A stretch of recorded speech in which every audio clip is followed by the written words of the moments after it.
Hi everyone, and welcome back to Sheep Farm and another in the series of Meet the Flockers. Today we're going to be discussing Klaus Schwab, or as we call him, Schwab of the Hut.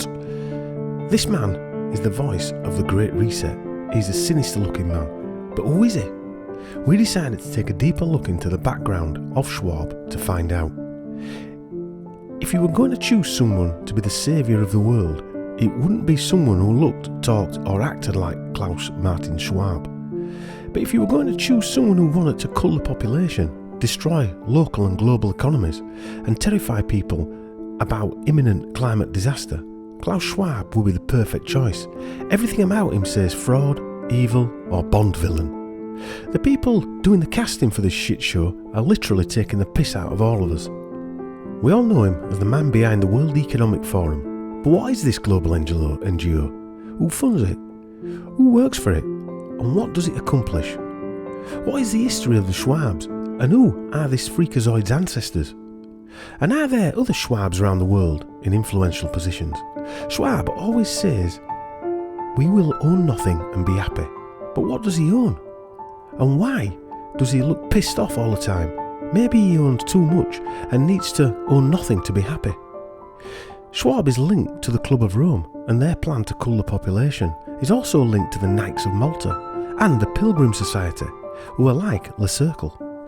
He, like most of the cretins we look into, are almost certainly linked to historic bloodlines.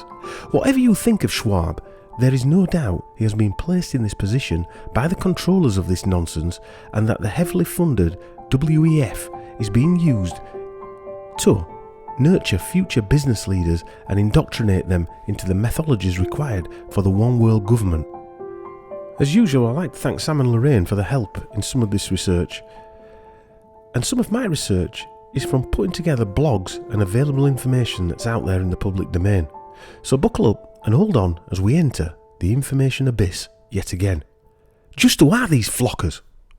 But what we know is that we will end up with many more unemployed, and particularly also people in the grey economy, which are not counted for, who lose their jobs. So we will see definitively a lot of anger already now, but probably increased by the end of the year, because this crisis will be with us until we really have found a remedy. So we have to prepare for a more angry world. And how to prepare?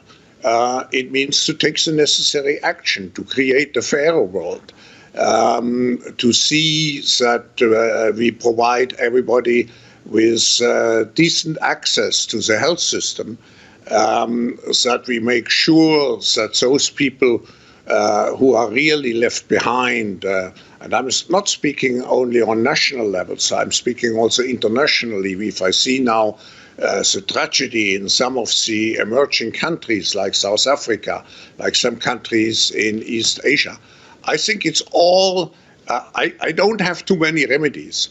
The remedies have to be discussed through dialogue by the stakeholders of our global system, but I just see the need for such a dialogue, and I see the need for action. I see the need for a great reset. To what extent would a reset be brought about by a change in the White House, the election of Joe Biden, for instance? I don't know. We shouldn't speculate about the outcome of the election. We will see beginning of November, and then we can, in any case, we can, and the World Economic Forum is very open and as an open platform to integrate everybody who is willing to address those issues in a spirit, which means to exercise here true global citizenship. The fourth industrial revolution will impact our lives completely. It will not only change how we communicate, how we produce, how we consume, it will change actually us, our own identity. And of course gives life to such policies and developments like smart traffic, smart government, smart cities, What we will see is that everything will be integrated into an ecosystem driven by big data and driven particularly by close cooperation also of governments with business, civil society. And this revolution will come at a breathtaking speed. It will be like a tsunami. And actually, it's not just a digital revolution, it's digital, of course physical with nanotechnology, but it's also biological. And those three dimensions provides a particular force to this revolution. So what the World Economic Forum is doing is to promote this public-private cooperation to master the fourth industrial revolution.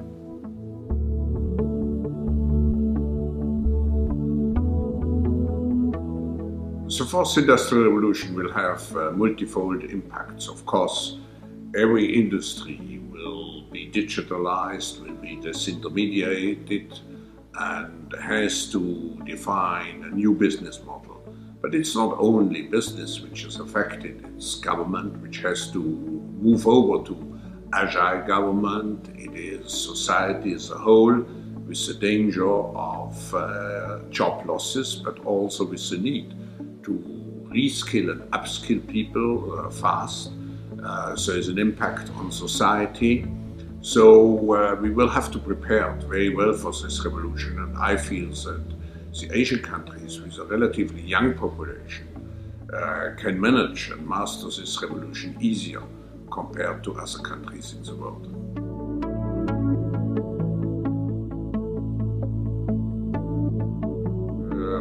What is particularly important is the educational system. We have to change the educational system, which is still very much anchored. Even in the 19th century, we have to adapt it to the need to change continuously, for example, jobs. So the new educational system has not only been aiming at developing digital capabilities, and I should add ethical norms, that it also has to be based on a lifelong educational system.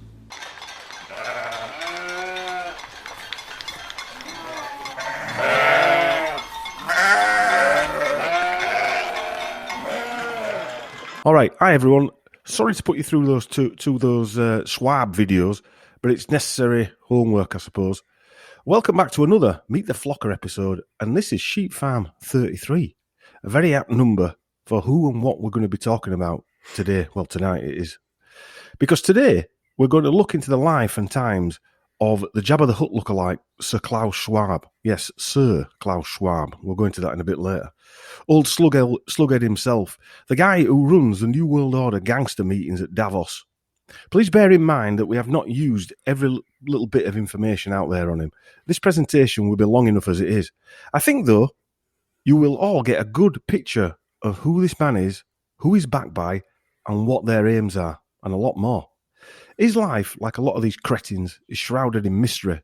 The PR machine wants us to believe they crawled out the gutter and worked their way up the ladder to success the hard way. As we have come to understand throughout this series, that's total nonsense. We mere mortals are not allowed into this club unless we give away our souls to these entities. No thanks. This information will no doubt intrigue and at the same time concern you all. Here with me tonight, as usual, is Chris and he's supping his glass of Ribena. What is it tonight? Shiraz. Can't you just have something different? It's getting boring, that. I didn't actually know what it was till I looked at the label just then. I just picked it off the shelf. You just, what do you do? It's red. I'll have that one. Yeah, I've just got a little wine rack. I just took it off there. I didn't even look at it, to be honest. Do you ever come back with Vimto out? By that. I'd be horrified if I brought a bottle of white wine over because I hate white wine. Right. What, Lambrusco? I just hate white. Thunderbird. I've got to have a glass of wine. I've got to have a glass of wine tonight because I've just got nippers to bed and I need to perk myself up a little bit. Aye. Yeah, you've been working all day, haven't you? Mm-hmm. Grafting on a Sunday. This Schwab guy, Chris, is the most unrealistic nice person you could ever meet, isn't he? Yeah, I can't pretend I know a lot about him, Dom, to be honest with you. I mean, obviously, as James Bond baddie, etc. I mean, I can't remember where I got that comment from. I think I put it on one of our comments. It weren't from me, but someone said, there's all these James Bond baddies around, but where's James Bond? And my main image of him is him in that weird suit with him.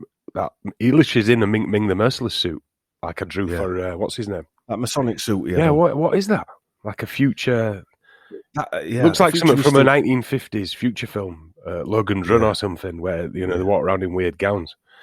But why is he wearing that? Well, again, we'll see that his name itself is linked back to the ancient Roman Empire or the Holy Roman Empire, which makes sense. Which makes sense then when you know that. I've often said to you, I don't think it's probably not my theory, but I've always thought these empires, and I think we've talked about doing something on this. Is it the same families that have started them up, crumbled them, started them up again, like the Greek Empire, the Roman Empire, the Egyptian Empire, and now Order out of chaos. Yeah, and now we've got this one, and then they sack it, and then they do it again. Yeah. Is that what's going on? But is this their ultimate goal? That they've all been just dry runs, if you like, or runs at it.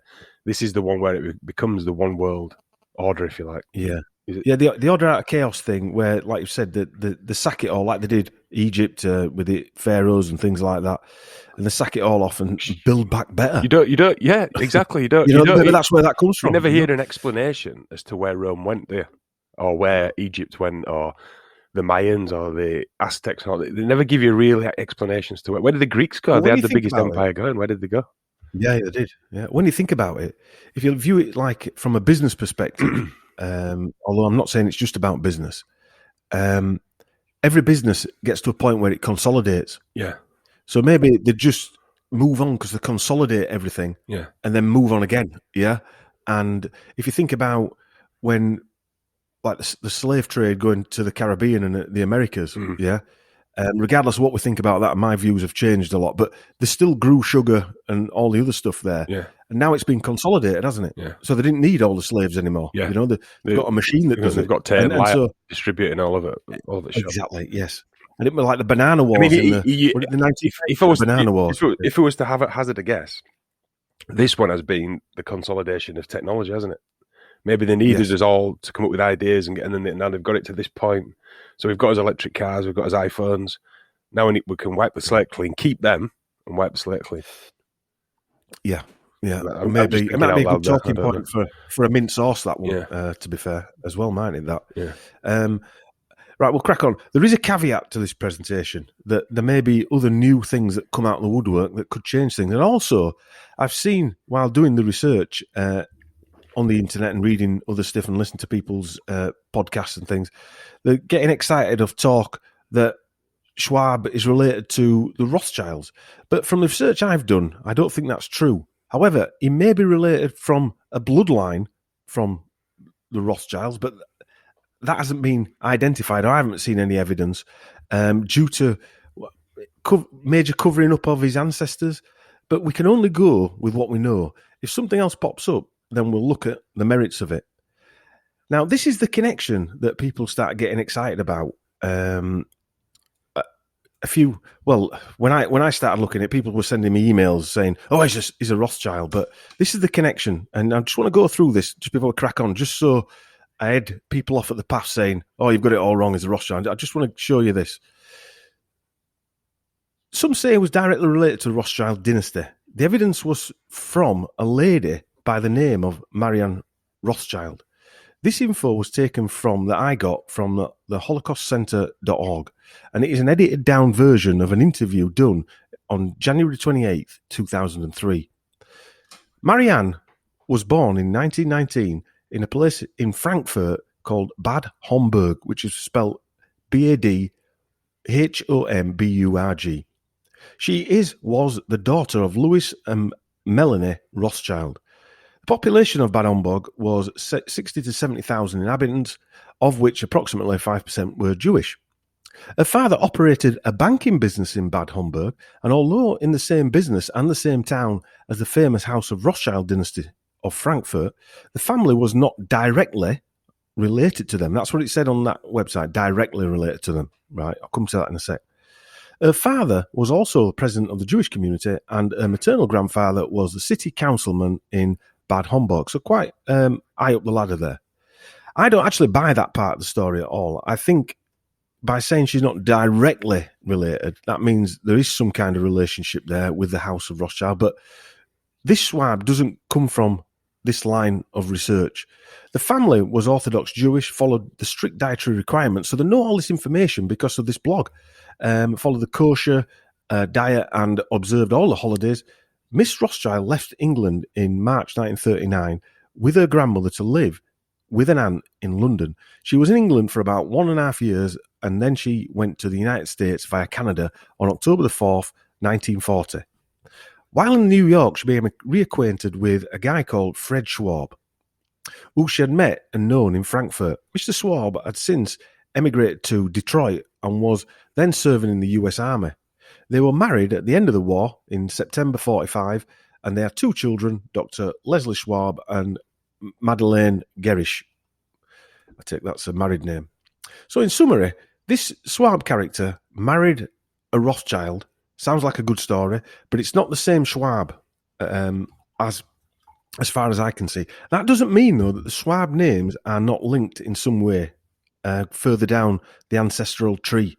So I hope this clears up this area of research just before we get... It's just one of them other oddities, Chris, isn't it, that keep on cropping up. You know, I don't know any Schwabs, do you? I don't know any Schwabs. I don't know any Rothschilds, and there happens to be 2 of them floating around marrying. It is another strange oddity. But let's crack in. One thing I can assure you all is that Schwab is hiding his history or shading out the bits that they don't want to be found, and important people are definitely helping him do it. There's no doubt about that, and I've been doing for the last at least 60 years, from where I can see. There will be a hell of a lot of info in this presentation, and once you see the evidence all in one place, again, like normally when we do these Meet the Flockers, you can make up your own minds and come to the conclusions. But one phrase, the 4th Industrial Revolution, does sound a little bit too much like the Fourth Reich. Oh, yeah. Yeah, I never thought that, though. Yeah, and...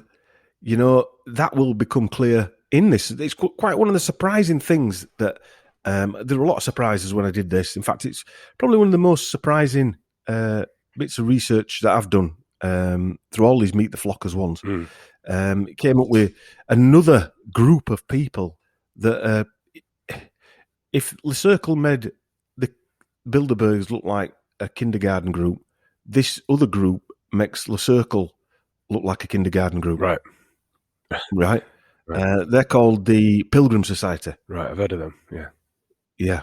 They are linked to Opus Dei and all. Anyway, it's once you see these people, you realise that these are the organisations that are basically running this nonsense now. Yeah. And then I would hazard a guess, even there's people behind them whose names we'll never know. Yeah, well, again, going back to the Pilgrim Society, I've watched one of the deepest bits of evidence I've researched the Pilgrim Society, and I couldn't put it all in this, sadly, but like the Circle, the same people are all interlocked in all these groups. So one person might be in Le Circle, Opus Dei, Pilgrim Society, MI6 or CIA, or government, finance, banking, but all part of this group. Yeah, they might be in Skull and Bones and also part of this group. So they're all vying for different things. Working in different areas and vying for this same plan. It's fascinating, but these people aren't nice people. Let's put it that way. They're not nice people at all.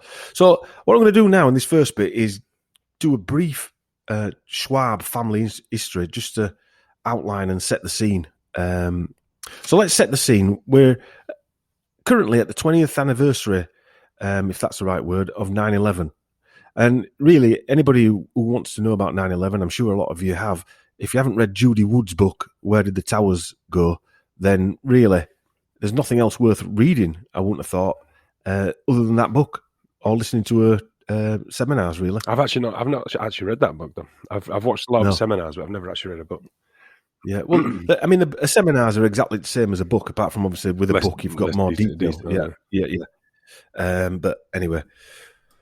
So, given that it's the 20th anniversary, what are the odds that on the morning of September the 11th, 2001, Klaus Schwab will be sitting with Rabbi Arthur Scheiner's Park East Synagogue in New York City when two holograms floated through the World Trade Centers without leaving any debris falling from them like wings, engines, or fuselage? Sorry, I went into total conspiracy nut then. Yeah, rein it in. Don't know what came rein over it me. in. Yeah, get a grip. I mean, when two jets hit the World Trade Center towers. Incidentally, Rabbi Arthur Schneider is former vice president of the World Jewish Congress and close associate of billionaire family Old Money, the Bronfman and the Lauder families. And I started doing some research on them, and I stopped because I was going down a rabbit hole there. But yeah, on 9/11, Klaus Schwab was right there in the middle of it. He was there in New York. Was it?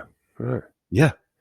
Having a cup of coffee outside with that rabbi, and when the planes hit. I've often thought about that, Dom. The people that knew what were going on, were they dotted around New York with like window seats, just watching it happen, like psychopaths? Well, when we've looked at it, Chris, they were obviously some kind of. And again, I don't want to go into this because it's not part of this, but it was some kind of ritual, Masonic ritual, event. I mean, you've got the Solomon building behind it. If that ain't Solomon's temple, then I don't know what it is. Yeah, well, they classically have the two pillars, don't you?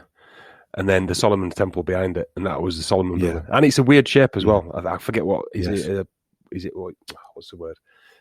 Anyway, it's a weird shape that it doesn't make any sense for that building. Right. So them two. Let's move on because we'll have to do that. We'll have to do. We should do a 9/11. Sure. Yeah, we should do an anniversary issue. Yeah. So Klaus Schwab were right there in the middle of it. This piece was included in part of a blog written by someone called Silviu Concescu. She showed 7 points that people probably don't know about Schwab. And we're going to go into a lot of detail about these, but this I found interesting that she were writing about it as well. He's a former member of the Bilderberg Steering Group. Shocker. In 2000, he and Clinton launched Gavi at the 30th Davos gangster meeting.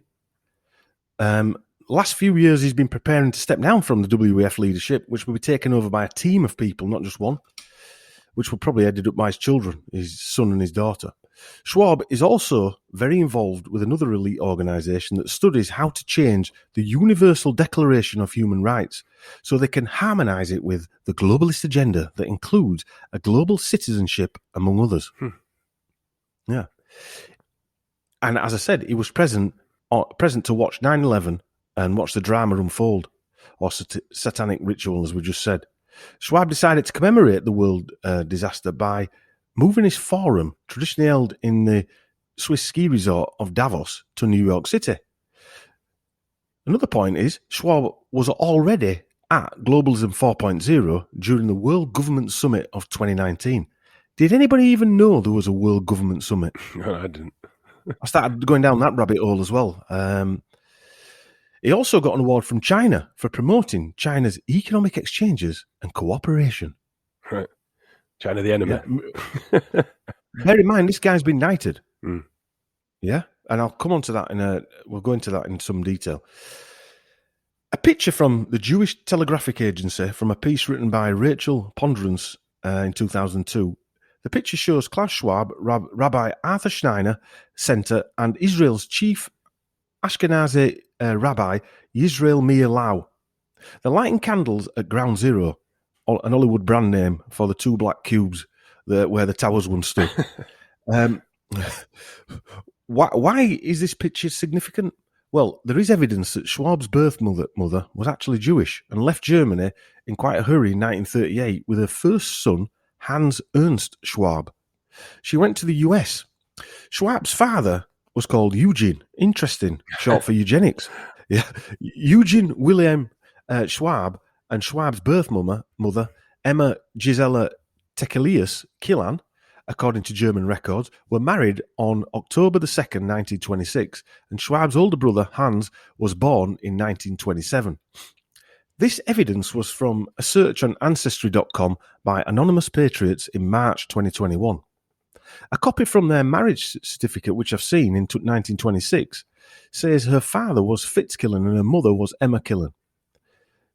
The spouse is clearly one Eugenics Wilhelm Schwab. Can't help but call him Eugenics. Eugen. The marriage took place in Karlsruhe, Baden, Germany. The Lutheran church records show this. Roll on 9 years, and here is Emma Gisela Schwab as she appears on a manifest as an alien passenger on the SS Washington using her middle name, Gisela Schwab, and entering New York on the 9th of the 12th, 1938, claiming she's Jewish and requiring asylum from the Nazis. The friend who vouched for her entry into the US was called Lena Rosenheimer. On the manifest, there are 3 Schwabs: Bernard, age 54, a merchant; Gisela, age 38, and Ludwig, age 9. Hans was born in 1927, so he's roughly the same age as this Ludwig Schwab. She was down as Bernard's wife, but we know from the records and the search on Klaus Schwab and Eugen Schwab, his father, that she was their family. So in December 1938, Klaus Schwab's brother Hans and mother were in the US. But you're thinking, where does Klaus fit into this? Well, Klaus Martin Schwab was born on the 30th of March 1938. He would have been about 8 months old when his mother fled Germany as a Jew with his brother Hans. Although some say he was actually born in October 38, but I'm going to go with the dates that I've seen, not just on Wikipedia, but some of the other bios that have been written about him. Whatever his birth date, what is known is that he was left behind. His father, who we're going to go into a lot of detail in a bit, Eugen Schwab, married again, sometime in 1938. So a quick mover, this guy, to Erika Epperich. She seems to be Klaus's stepmother and replacement mother to Klaus.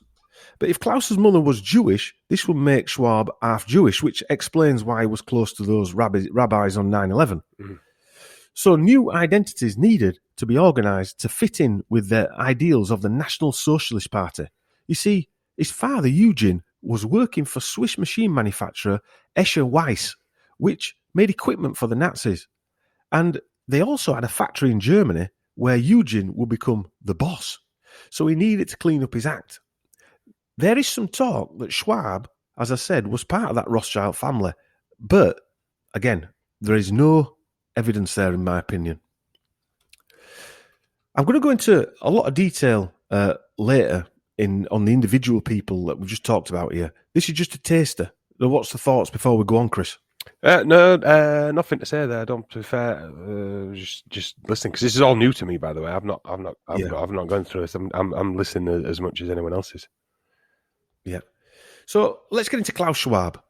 In an excellent article written by a researcher, he's a British guy. In fact, it's actually from Wales. I've listened to him on a podcast. I actually emailed him and tried to get him on a podcast to talk about this, but he didn't respond unless it's gone into his spam.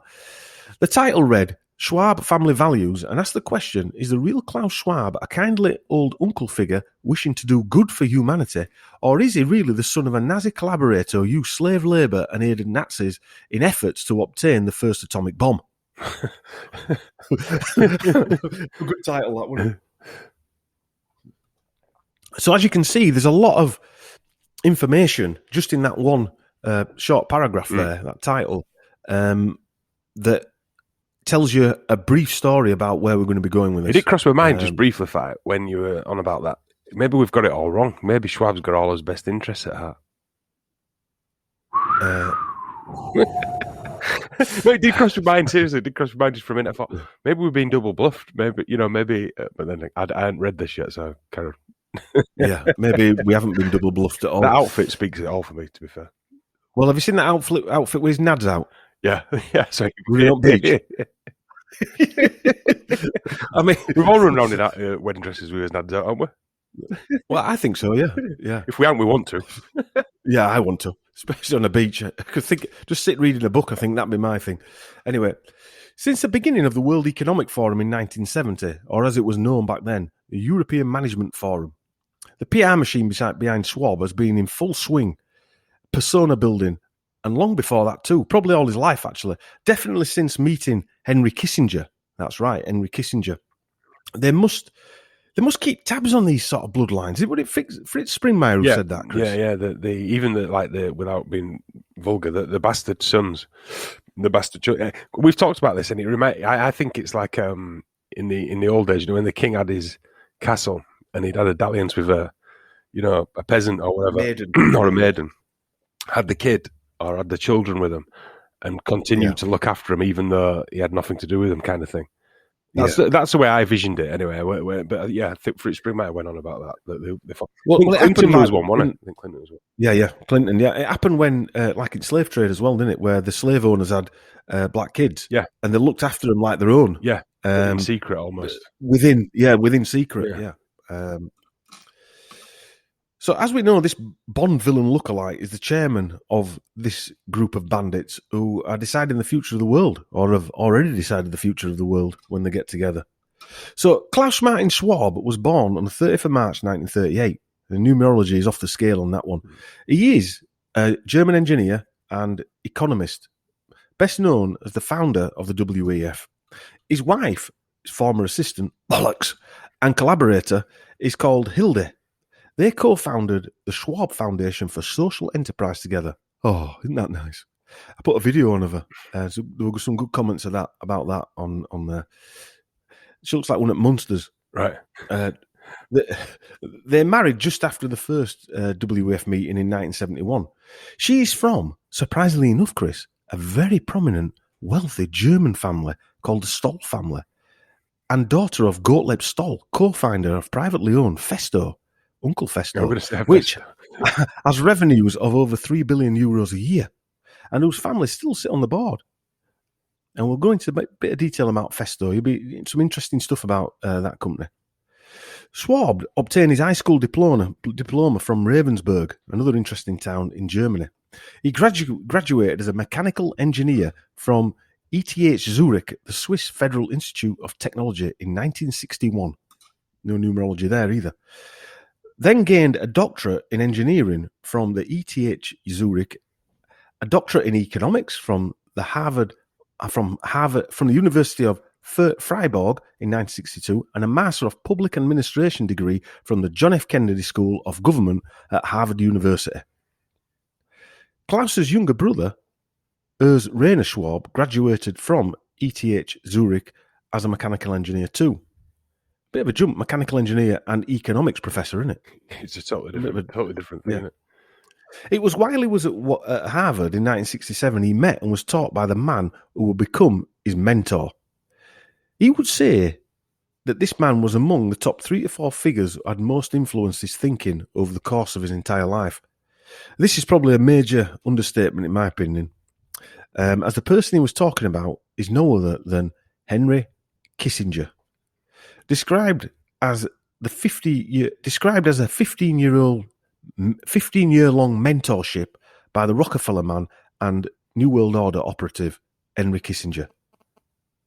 I mean, if you're getting watched by Kissinger and all of a sudden loads of doors start opening, we know what goes on there. As I said, the PR story machine is in full steam. When he left Harvard, presumably in the mid-60s or just the late 60s, his WEF bio and all the other bios mention nothing in detail between the mid-60s and up to 71 or 1970 when he founded WF. It's just very limited information. And all of his childhood. From 1963 to 66, Klaus worked as assistant to the Director General of the German Machine Building Association in Frankfurt. From 67 to 70, he, like his dad, was a managing board member of Sulzer Escher Weiss AG from Zurich, a manufacturing company with activities in several countries, including Brazil, which we'll come to in a bit, and has over 10,000 employees. According to an interview in the Irish Times in May 2006, Schwab said, in 1970, he decided to spread the inspiration. So he's one of these guys who inspires people. He wrote to the European Commission and asked for help in setting up a non-commercial think tank for European business leaders. The Commission not only sponsored the event, but sent one of its members, French politician and future French Prime Minister Raymond Barre, to act as his intellectual mentor. Even at his birth, the World Economic Foundation Forum was on its way to becoming a high-powered global policy festival. Festival, yeah. Festival of Death. Just like that, from university to asking French politicians, future prime ministers, to start some spurious think tank with EU money from an apparently unknown professor who hadn't done anything of any note. This was 1970, remember. He was a high flyer in his dad's company, Sulzer Escher Wise. So we are expected to believe an unknown clicked his fingers or heels, which might be the case, and a few years later, he'd returned. A few years after he'd returned from Harvard, and he had all this clout. That seemed just like bollocks to me. The obvious reason is that working with Kissinger has opened doors. Not only that, they opened for him. They had a plan for him. Like Springmeier says, these people get identified and then greased up the pole, don't they? While we're slipping down it. And less than a year later, he started what has become the Bond villain baddie rendezvous in Davos in the Swiss Alps. We know Kissinger is linked to both Rockefellers and Rothschild banking armies, if you like. Talk about pre-planning. They knew this was coming and have used Schwab and his ilk to push the global plans on an unsuspecting public. At the first ever meeting, Otto von Habsburg delivered the keynote speech at the opening session in 1971.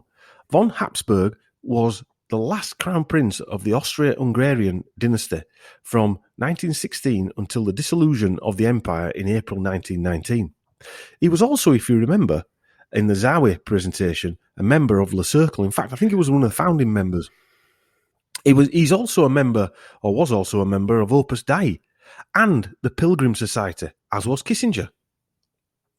That must be one of those other coincidences. As we'll see, the ancestral Schwab name is also linked in the blood of the Habsburg dynasty. Just a coincidence. Another coincidence? Yeah, must be. Otto von Habsburg became the pretender to the former thrones of the Austrian-Hungarian dynasty. He was the head of the House of Habsburg-Lorraine and sovereign of the Order of the Golden Fleece. Who comes up with these names? Well, Golden Fleece is bloody Jason and the Argonauts. Is that what? Yeah, it is, isn't it? He went in for the Golden Fleece in Crete. Right. I mean, I don't know. Well, even just the fact that it's a link back to Greek mythology just ties into what we were talking about earlier. Yeah. In some weird way. Yeah, well, he's the Distinguished Order of the Golden Fleece, the Catholic order of chivalry founded in Bruges by Philip the Good, Duke of Burgundy, in 1430. So, but again, the Catholic order identifying Greek mythology, aren't they? Which, I mean, I don't know what that means, but it is odd, isn't it? Is it? Yeah, it is. Yeah. It'd be nice to hear some sort of expert talk on this stuff. Yeah, I'll look a bit further into the Golden Fleece thing. Well, that's the Golden Fleece is when he went looking for the Golden Fleece. Medusa and all them Greek mythology characters came into it. It was my favourite film as a kid. Yeah, it used to terrify us. I love Jason the Argonaut, especially the skeleton bit. Yeah. Ray Harryhausen, who did all the... Anyway, didn't go on. Yeah. Schwab was professor of business at the University of Geneva from 1972 to 2003, and since then has been an honorary professor at that university. In 1971, he published Modern Enterprise Management in Mechanical Engineering. Sounds like a winner for a book, that. In that book, he argued that the management of modern enterprise must serve not only shareholders, but all stakeholders to achieve long-term growth and prosperity.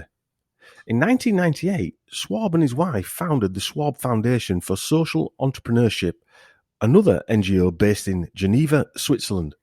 Got a lot of NGOs that don't make him any money, but seems to fly around the world telling everybody what to do. Strange, that, isn't it, Chris? Don't make any money. Without coining a phrase that's been brought up over and over again, it's literally written like a James Bond baddie in Switzerland. You can imagine the Alps. Do you know what I mean? Yeah. It just sounds like that.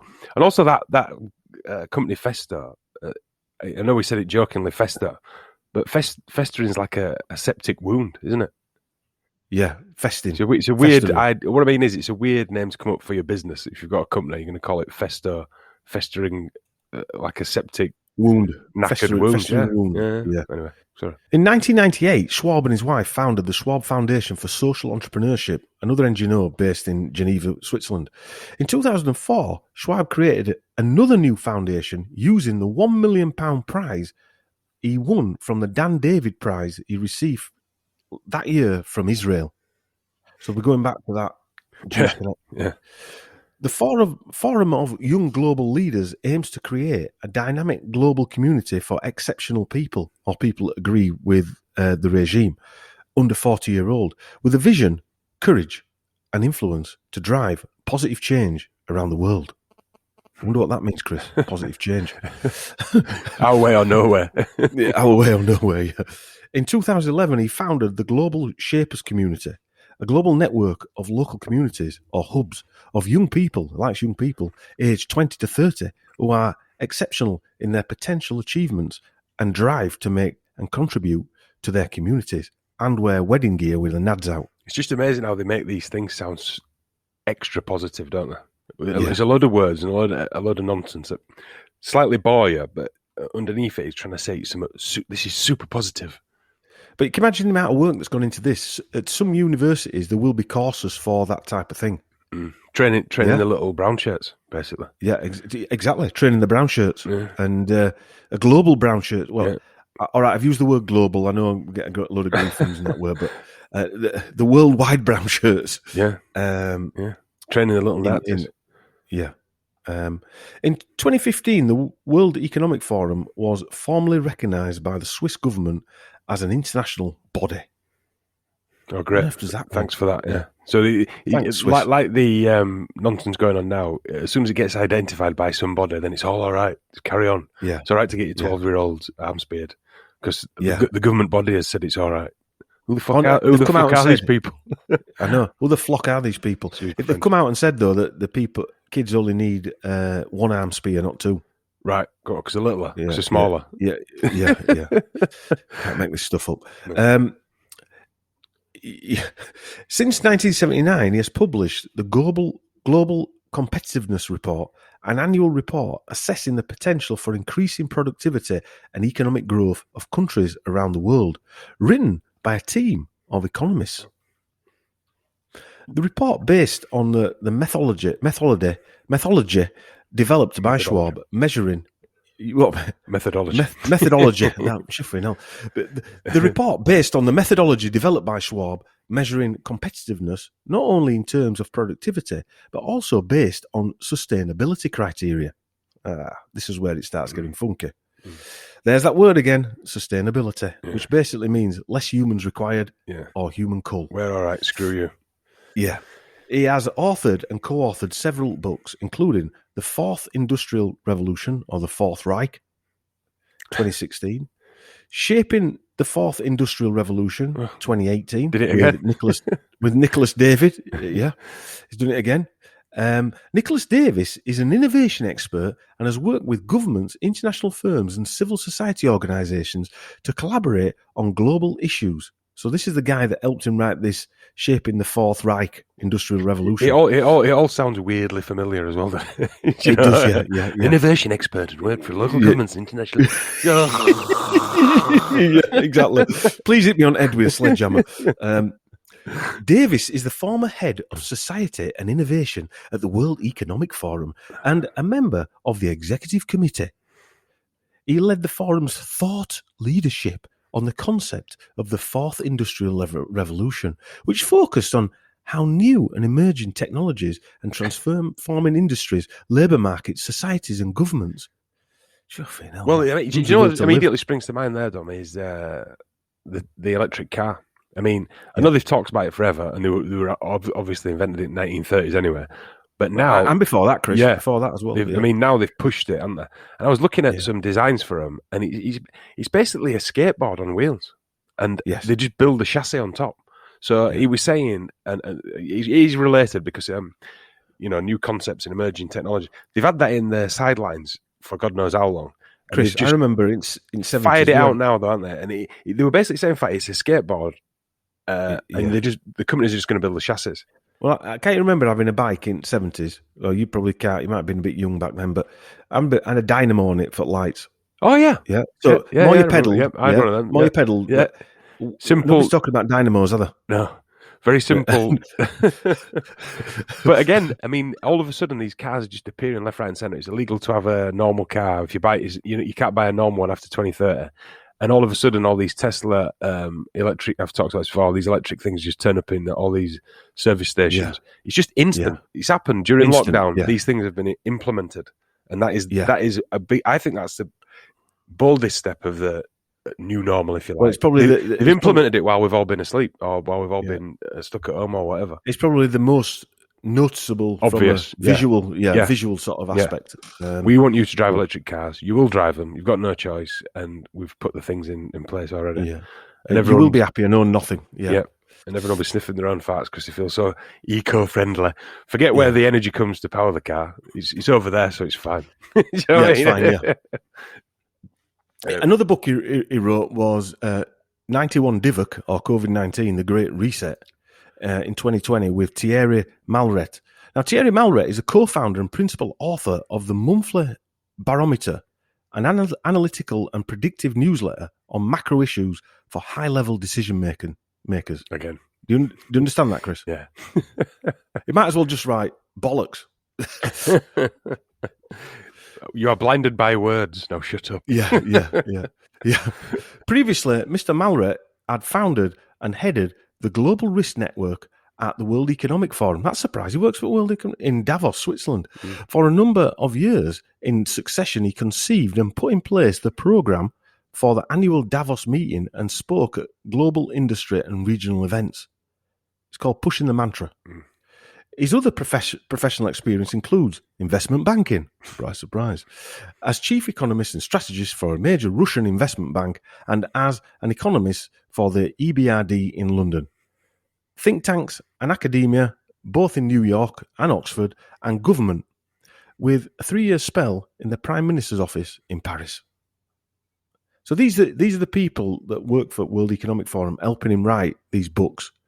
And his last book was called Stakeholder Capitalism in 2021 with Peter Vanham. Stakeholder capitalism is a system in which corporations are orientated to serve the interests of all their stakeholders. It sounds like Logan's Run or something like that, doesn't it? Yeah. Among the key stakeholders are customers, suppliers, employees, and shareholders, and local communities. Sounds like National Socialism to me. Isn't that a corporate business? Isn't that the description of a corporation? Well, yeah. Keep your customers happy. There's just going to be less customers. Forget. But it sounds like National Socialism, doesn't it? Yeah. Or communism. Yeah. Which means a political theory derived from Karl Marx, or which is one, advocating class war and leading to a society in which all property is publicly owned and each person works and is paid according to their abilities and needs. Which makes you realise, doesn't it, whenever people always mention communism, it sounds good on paper, but in reality it doesn't work. It's because these twats write it all down in that kind of description and make it sound all right, don't they? Yeah, they do. Yeah, they do. But at the top of it, someone wants some power, don't they? Always. Yeah, yeah.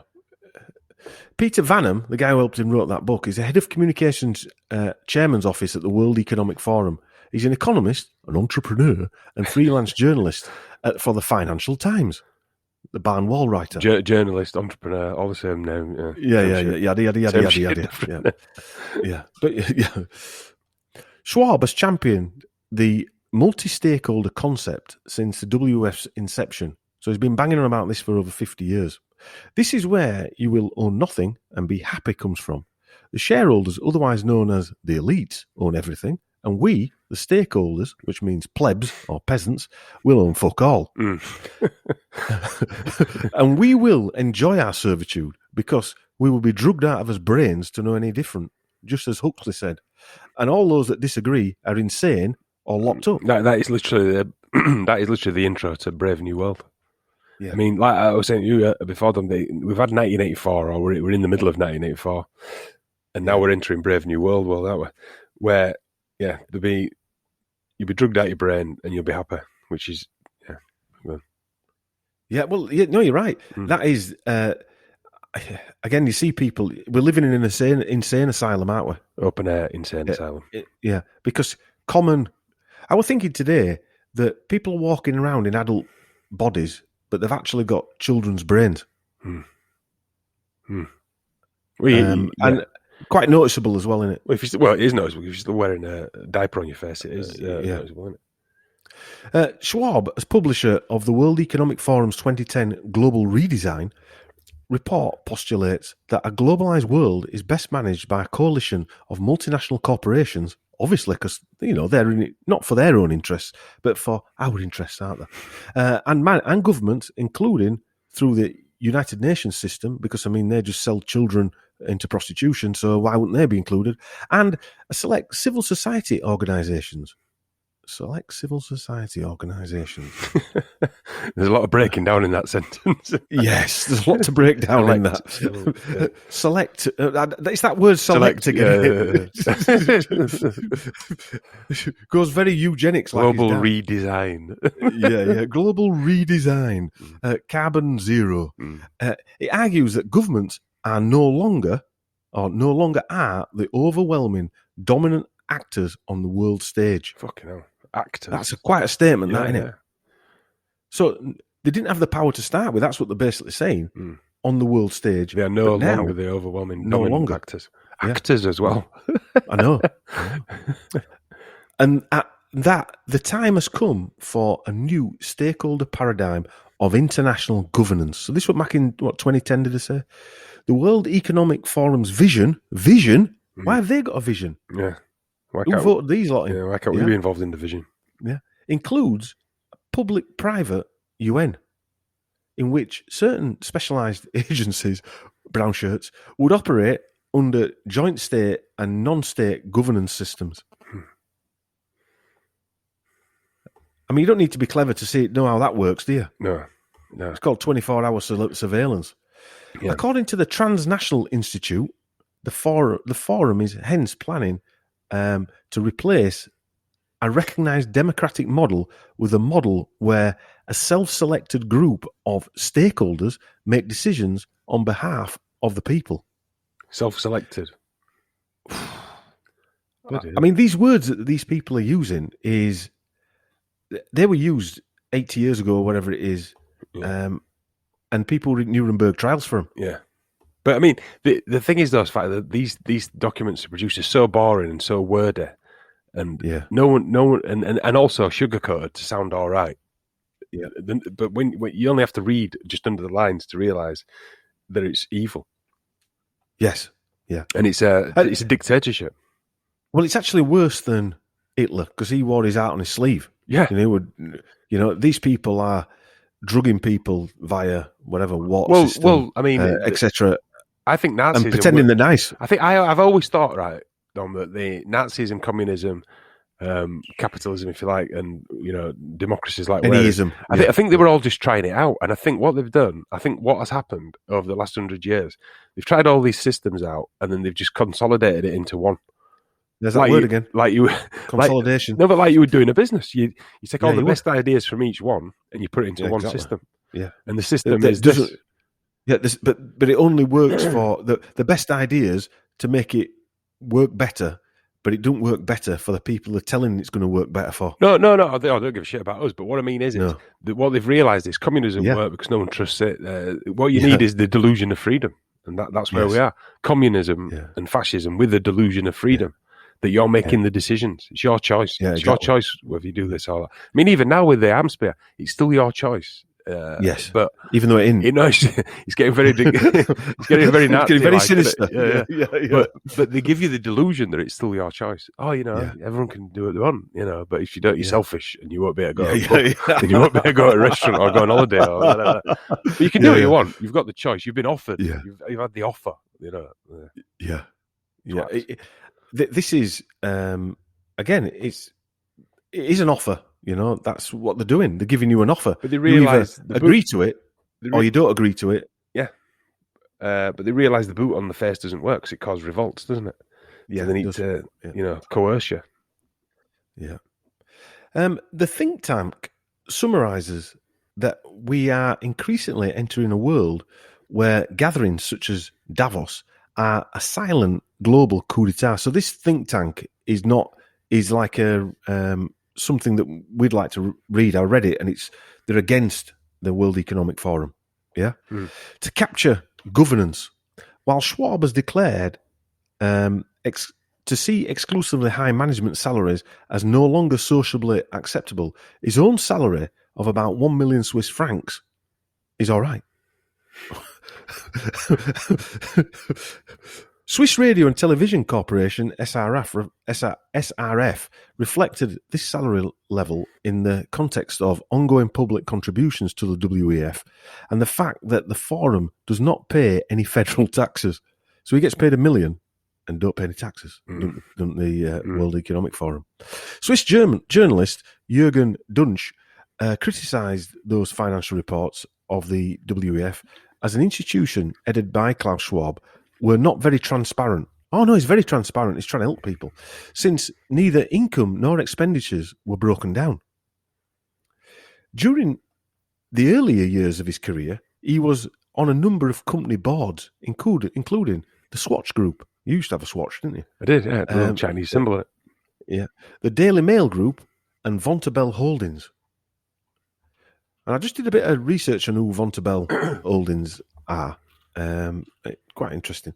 Vontobel Holdings AG, that stands for Limited in Swiss and German. Schwab worked for Vontobel Holdings, which is a private Swiss banking and investment management group headquartered in Zurich. Established in 1924, and as of August 2021, Vontobel had over 2,000 employees across 28 worldwide locations. Vontobel Group's core business are wealth management, asset management, platforms and services, and digital investing, catering to wealthy private clients as well as institutional investors. They're among the top-tier Swiss banks. Vontobel holds around $300 billion of clients' assets, which it's big, but it's not enormously big, but it's big enough. And as a quite a huge market capitalization, the registered shares of Vontobel Holding are listed on the SIX Swiss Exchange. The Vontobel families and the Vontobel Foundation hold most of the shares. There's that word again, foundation, Chris. The first recorded mention of the name Von Tobel, not Vontobel, later written as Vontobel, dates to 1324. The family originated from the village of Wald in the Zurich Oberland, where the clan is said to have owned Burg Tobel, a small fortified medieval castle. Shortly before the turn of the 20th century, the Vontobels moved to Zurich. The simple, clear heraldic devices on the family's coat of arms, which dates from 1488, include a pale in red gold emblazoned with 3 silver stars. This is one of the pan-European black nobility type of families that keep popping up in these presentations, and Schwab worked for them and many of these type of families. So he's not just working for these; he's worked for a lot of these type of families. And I wouldn't have thought they'd just give jobs like this. The Vontobel family seem to be like the Wallenbergs of Sweden, the hidden pan-European bloodlines.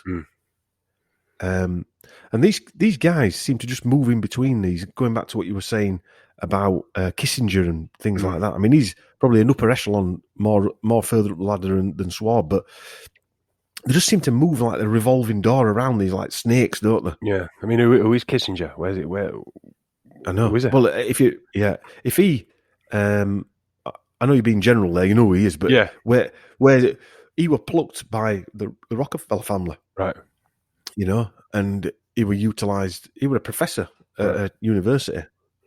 Yeah, but he turns up everywhere, doesn't he? Involved in everything. Everywhere, everything. Everything. As mentioned before, Schwab is a former member of the steering committee of the Bilderberg Group, which is the group that sits above the Bilderberger Group. So he's not just in the Bilderbergers; he's choosing what the discussions and whatever the steering group does. So the board behind the Bilderberg Group. Board behind the board. Wow. Yeah. So, also, did you know that Klaus Schwab was knighted in 2006 by Queen Elizabeth? Right. Yeah. And we didn't even know who he was then, did we? No. I didn't know who he was. I'd never heard of him. I'm sure people did, but I didn't. He holds the title of Knight Commander of the Order of St. Michael and St. George,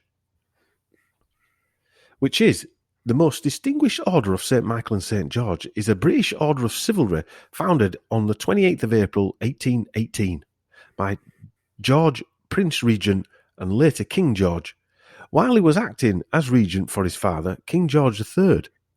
It is named in honour of two military saints, St. Michael and St. George. Didn't do any background on this, but the Order of St. Michael and St. George was originally awarded to those holding commands in or high position in the Mediterranean territories acquired in the Napoleonic Wars, and was subsequently extended to holders of similar office or position in other territories of the British Empire. Well, George was the guy doing getting that. George was the guy who killed the dragon, wasn't he? Yeah, George was that. I don't know what St. Michael was. It is at present awarded to men and women who hold high office or who render extraordinary or important non-military service in a foreign country. It is used to honour individuals who have rendered important services in relation to the Commonwealth or foreign nations. There's many other awards from several countries, and this is all seem very Masonic in nature. And he's got them, it seems to be like for nothing. In 1997, he received the Knight of the Légion d'Honneur of France. In 2012, he received the Grand Cross with Star of the National Order of Germany. In 2013, he received the Grand Cordon of the Order of the Rising Sun of Japan. What? In 2018, he received the China Reform Friendship Medal for promoting China's international economic exchanges and cooperation. Yeah. Schwab is a member of the Perez Center for Peace, which is an Israeli independent, non-profit, non-governmental, and non-political organization founded in 1996 by Nobel Peace Laureate and former President of Israel. I thought he said it wasn't non-political. Anyway, Shimon Peres. Its aim is to further Peres's vision of people in the Middle East working together to build peace through a socio-economic cooperation and development and people-to-people interaction. So he's basically been given all his accolades prior to what he's going to do. Yeah. Would you say? Well, during, because I mean, he set up in 1970 this nonsense with the World Economic Forum. But just reading, just reading that last one there. So he's won a peace prize. Shimon Peres was the president of Israel. Israel seems to be a country, correct me if I'm wrong, that flies helicopter gunships over. Well, they're basically a smaller country with no weapons and drop stuff on them.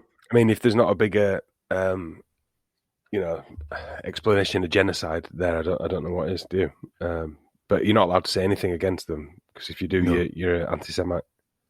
But the Peres Center for Peace is an independent, non-profit, non-governmental and non-political organisation, Chris. I mean, again, it sounds like blooming Orwellian terms, doesn't it? Ministry for Peace. Ministry for Machine Guns. But all those accolades as well, Fatty. Why has he got all those accolades? Japan. It seems to go hand in glove, doesn't it? Yeah. What did he do? There's no explanation as to what he did. He just gets the 1997 Knight of Legion d'Honneur. For what? What did he do? For what? What did he do? Summary of his background before we move on. The mentor stands out, Kissinger.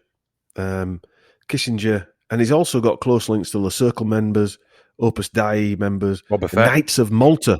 Boba Fett. I could go on and on. Throw in the mix of the CIA, MI6, Mossad, and I think we know where we're heading. Rothschilds and Rockefellers. But they're building this, to me, they were building this profile of him as some kind of expert. And then he gets all these honours. And then now he's wheeled out and he's already got all the honours, he's got all the expertise, he's got all the, he's got a few, but he's got all the books there. Exactly. He's the man. He's the man for now, isn't it? To create the new normal culture. What I don't understand is, I mean, to look at him, to hear him talk, and obviously we don't know the guy, it might be a lovely man, but he doesn't come across as the best person to sell the plan, does it? He's not likeable, is it? No. It's like Gates, you know. Yeah. It's strange, isn't it? You look at, say, Simon Cowell. No, we're talking about something. He doesn't come across as a nice man that's going to look after you in your music career, does he? No, he's weird. His eyes are weird. Yeah. He just. We always talk about the is, eyes, don't we? But his eyes are weird. But everybody looks up to these people, though. Yeah. Look, Elon Musk is another one. I won't mention his hair, but Elon Musk is another. Elon Musk is another one. You know, people. No, well, what it is, Dom, adore these people. We're told to like these people. We're told. No one makes you. You're not making a decision on your own that guy's all right. You're told that he's all right. You're told that Bill Gates is a genius. You're told that what's his name? The guy in the wheelchair was a genius. Has anyone read his book? Have your bollocks, because he's shite. You know what I mean? Exactly, yeah. But he's in a wheelchair. How can you say that? Because he's a genius. See, Hawkins. Hawkins. That's what I was trying to say. Hawkins is the what's his name? The guy who we love in the band. What's his name? He's a G. Cox. Cox. Yeah. He's got a leather jacket on, and he's a bit leather jacket on. He's like an edgy professor. So you know, or he's a multi-zillionaire. He's going to have millions. We're told who to fucking respect, aren't we? Yeah, we are. And he's just done nothing. He's just another one in the line of these clowns, isn't he? Yeah. And as we're going to see, Schwab seems to have made an habit of working with genocidal mass murderers. Right. Okay. Well, yeah. There you go. Yeah. that is to me. The Schwab family, the Schwabs seem to have made an habit of that. So, some interesting things that I found out about the Schwab name. And this was the thing, some of these things have just jumped out, and I realised that there were more to this guy. Just before we move to the next section, in the Schwab name and the genealogy of Schwab, there are many ways to spell Schwab. There is the traditional one that we know, the SCHWAB. There's also Swabia, the Swabians, the Swabe, spelt with a SUEBI, or the Swabe, spelt with an E at the end. There's also Swabel, with or without the E, and Swab, and many, many others. They are regional names for a person who was from the area of Swabia.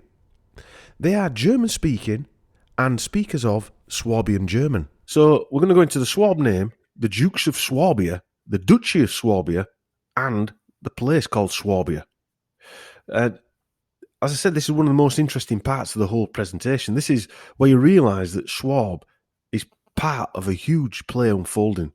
His bloodlines are ancient, and the Schwab name is one of the most aristocratic, not just in Germany, but throughout the Germanic countries of influence, Austria, Switzerland, etc. The Schwab name is German and Jewish Ashkenazic. It's a regional name for someone from Swabia, spelled Swabia, German Schwaben, from the Middle High German, which is an area called, they pronounce that Swabian. So the Swabian, but it all comes back to that name, Schwab. Swabia is a cultural, historic, and linguistic region of southwestern Germany. The name is ultimately derived from the medieval Duchy of Swabia, one of the German stem duchies representing the territory of Almania, whose inhabitants interchangeably were called Alemanni or Schwabe. A stem duchy, from stam meaning tribe, is reference to the Germanic tribes of the Franks, Saxons, Bavarians, and Swabians. Sorry if I excuse my ignorance, but what does a duchy mean? I've never known what that means. Do you know what it means? Well, a duchy is just like a ruling area, isn't it? Somewhere like a regal region. Yeah, right. Yeah. No, it's just because in it's Waitrose, under their control. In Waitrose, you have that Dutchy organic food. Well, you know who owns that, don't you? Prince Charles. Prince Charles, yeah. And yeah, go on. Sorry, I just never really understood what Dutchy meant when it says Dutchy. Duchy is the territory of a duke or duchess or dukedom. Right. Yeah. Right. Hence why it's his business, which is all business. organic, by the way, Yeah. is duchy. Yeah. The complicated political history of the Holy Roman Empire, led by Frederick Barbarossa during the Middle Ages, led to the division or the establishment of the early medieval duchies. Strange that, because Operation Barbarossa was the name given by the Nazis to the invasion of Russia in World War II. Right. Yeah.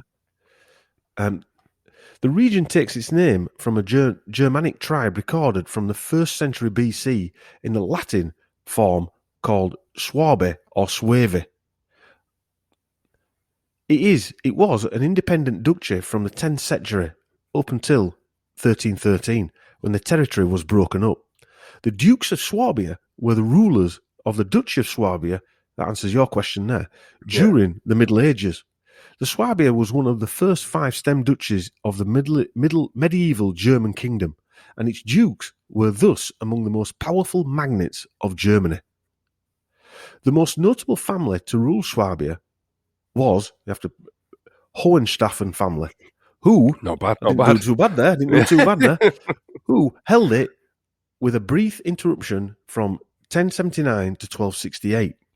For much of this period, the Hohenstaufen were also Holy Roman emperors. Right. With the death of Conradian, the last Hohenstaufen duke, the duchy itself disintegrated, although King Rudolf I attempted to revive it for his Habsburg family in the late 13th century. Right. Remember the Habsburg guy? Otto von Habsburg? Yeah. The last prince of Austria-Hungarian dynasty? So you, excuse me for being thick here, right? But you get a picture here that that's what the whole First World War was about, wasn't it? Dismantling the Germanic Russian thing. Do you know what I mean? Well, again, it's coming back to that and rebuilding order, it again. You know, the what I mean is, chaos. It looked like the Germans had too much clout almost, and they built up this. Well, they had, hadn't they? I mean, they built up this German thing, and then they dismantled it, and then the royal family came over here and became the English royal family. Yeah, in World War One. No, that was before that, Chris. Long time before that. But maybe was it still going on though? I mean, I don't know. I think that's been going on for a while. That war. But I mean, it's totally different. That it'd be something interesting to get into if we want to get into.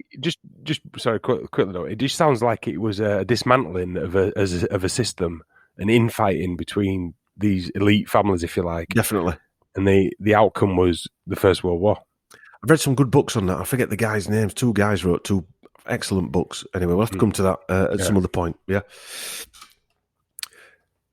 If you remember the Habsburg name, the guy that spoke at the inaugural European Management Forum, or the WEF, the first meeting in Davos on the 24th of January in 1971, Otto von Habsburg, the last crown prince of Austria-Hungary and the Habsburg dynasty, member of the Circle, Opus Dei, and a Knight of Malta.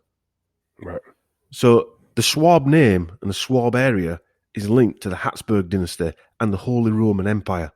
Right. All right. That's weirdly what was going on about the beginning. Yeah, exactly. Is it too outlandish to join the dots and guess that somewhere in Schwab's bloodline he's related to the Habsburgs? Is it a coincidence that all this nameology and what have you is there, and then he's the first speaker at that right?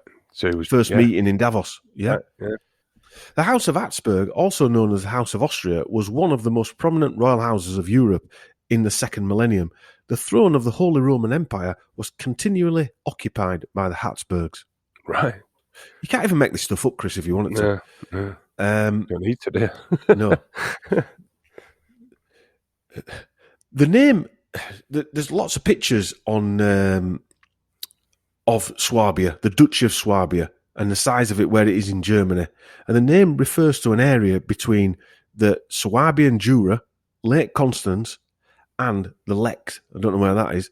Its counterpart is Lower Swabia, or Niederschwaben, the region around Heilbronn. Upper Swabia was part of the Duchy of Swabia. So you can see it's quite a big area, this. Yeah, it's covering quite a big region of Germany. Swabia was one of the 7 administrative regions of Bavaria. During the 12 years of Nazi rule, Bavaria was one of Hitler's favourite locations. The county of Swabia is in southwest Bavaria, and it was annexed by Bavaria in 1803, and is part of the historic region of Swabia, and was formerly ruled by the Dukes of Hohenstaufen dynasty. During the Nazi period, the area was separated from the rest of Bavaria to become Gau Swabia, and it was reincorporated into Bavaria after the war. So this is quite an important area, this, Chris. Is it the Bavarian Illuminati fire? Is that what it's you're a good point, you know. I don't want to was mention thinking that. Illuminati, but No, but whether it's the secret groups, but there's something about this area. yeah, There's something about it. I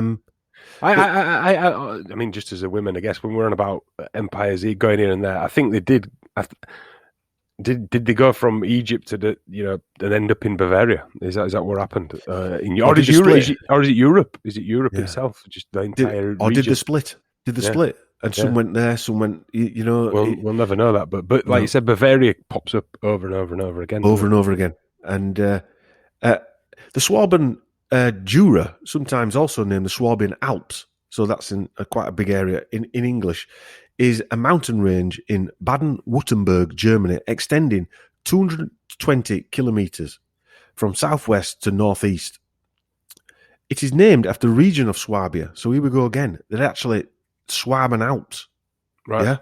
Yeah. Another good place for a James Bond badder. Exactly. The coat of arms of the Kingdom of Württemberg shows an impalement of I sent you these pictures over, of the three black antlers that represents Württemberg, and the three black lions of the medieval Swabia on the sinister side. That's what they called it, a sinister side. Both on a gold field. What is that? Is that the opposite of three golden lions, three black lions? I don't know. But they actually call it the sinister side, the Swabian side of that flag or coat of arms is the sinister side. Wow! Because I had to look at it twice when I read it up.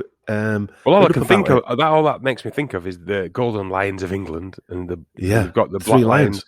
Yeah, are they literally openly saying that there's I don't know, a fight going on, whatever it is? I kept seeing this throughout my sort of limited research into this area, and it kept saying sinister for Swabia. Interesting. Please look up the coat of arms of Württemberg. You'll see it on Wikipedia, and the coat of arms of Bavaria, which since 1946 is an amalgamation of and contains many of the heraldic traditions. The fourth quarter, the three lions, the sinister base, or the three lions guardant sable, armed guiles, this represents Swabia. The sinister side. It's weird, it's crazy. It's just one of those other, odd links. Why are they calling it a sinister side? The sinister is nothing but evil. I'm just looking at giving the impression that something harmful or evil is happening or will happen. Yeah. So Swabia is going to make something evil or horrible happen. I started looking up the three lions, and obviously the Britannia thing comes to mind with a lion on it. There's lions on bridges in London. Yeah, I forget which bridge it is. There's two when you're going through over that bridge. The England football shirts are represented with three lions. Three lions is the emblem of a football association. That's just football. Yeah. But so, what does it mean before that? That's the thing, isn't it? Yeah. Anyway, let's move on.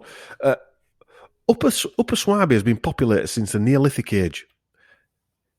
New Schwarstein Castle in southern Bavaria is a 19th century historic palace on a rugged hill above the village of Hohenschwan. Again, we've seen that same name, Hohenschwangau, in southwest Bavaria, Germany. The palace was commissioned by King Ludwig II of Bavaria as a retreat in honour of Richard Wagner, the composer. Due to its scheduled and strategically unimportant position, secluded and unimportant position, the palace survived the destruction of two world wars. Funny that. Until 1944, it served as the depot for Nazi plunder that was taken from France to the Reichsschalter, Rosenberg Institute for the occupied territories, a sub-organisation of the Nazi Party. The castle was used to catalogue all the works of art. After World War II, 39 photo albums were found in the palace documenting the scale of the Nazi art seizures. The albums are now stored in the United States National Archives, where you can't get to them. There are several other castles that contain the Schwa name. Van Hohenschwangau Castle, and Hinter Hohenschwangau Castle, and Hohenschwangau Castle. I'm guessing in the Smithsonian Institute. Well, I presume that either that or the Hoover Archives. I think it's the Hoover building. I put here, the National Archives and Records Administration, NARA, is an independent agency of the United States government charged with the preservation and documentation of government and historical records. It is also tasked with increasing public access to those documents which make up the National Archive. NARA is officially responsible for maintaining and publishing the legally authentic and authoritative copies of acts of Congress and presidential directive and federal regulations. So why are these European documents held in the US? Yeah. Why were they all taken to America? You know why, because there's no countries. Everyone, the people that run the show are all in it together. Don't matter what country you're in. Same happened in Iraq when that guy was smashing Saddam Hussein on Edward's shoe when that statue was pulled down. While they were doing that, a slipper, sorry. While they were doing that, they were emptying museums and shipping it all back over here or over there. What were they hiding? Which, again, is another subject we'd like to get into, isn't it? Yeah, it is. Yeah, it is. The Circle of Swabia. I mean, it just went on and on. Or the Swabian Circle. I mean, that conjures up some right things, doesn't it? Yeah. The Swabian Circle was an imperial circle of the Holy Roman Empire established in 1500 on the territory of the former German stem duchy of Swabia. However, it did not include Habsburg home territories of Swabia and Austria. So there's even Swabia in Austria. Right. The member states of the Swiss Confederacy nor the lands of the Alsace region west of the Rhine, which belonged to the Upper Rhenish Circle. I mean, what a circle! You can see now where all this is. This historic Masonic, whatever, bloodline groups, all these things come into play, don't they? Well, we've only done England before, and now we're going into Europe, aren't we? And it's the same shit going down, isn't it? It's the same stuff. The Swabian League of 1488, a predecessor organisation, disbanded in the course of the Protestant Reformation and the 30 Years' War later in the 16th century. The directors of the Swabian Circle were the Bishop of Constance and the Duke of Württemberg. Meetings of the Circle's Diet were usually held in the imperial city of Ulm. In fact, I was just thinking then, Dom, what I've realised is now we've gone into Europe, and usually we're talking about England. The difference is they go back further, don't they? Yes. So they go back into 1400, 1300. So then what we were on about them moving around and making the way up to Europe, and i.e. England and America or whatever, but it was in Europe, wasn't it? Do you know what I mean? Do you know what I'm trying to say? I do know what you mean. The mainland Europe. Yeah, it was in Europe and Germany and Austria and Switzerland, and then it moved to England, and then it moved to America after that, didn't it? So that's where that was another stem, that was another part of it before it came here, if you know what I mean. I'm not explaining that very well. What did Britain were invaded a lot, weren't they? You know, were invaded by not just Vikings but the French, and the Anglo-Saxons, which are Germanic tribes, aren't they? Yeah, 1066, and that guy got shot in one of his eyes. Yeah, we got taught about that at school. We didn't get taught about any of this, but we got taught about that. one guy lost one eye, etc. One guy lost one eye with an arrow. That's a story within itself, isn't it? Who threw it? Jockey Wilson.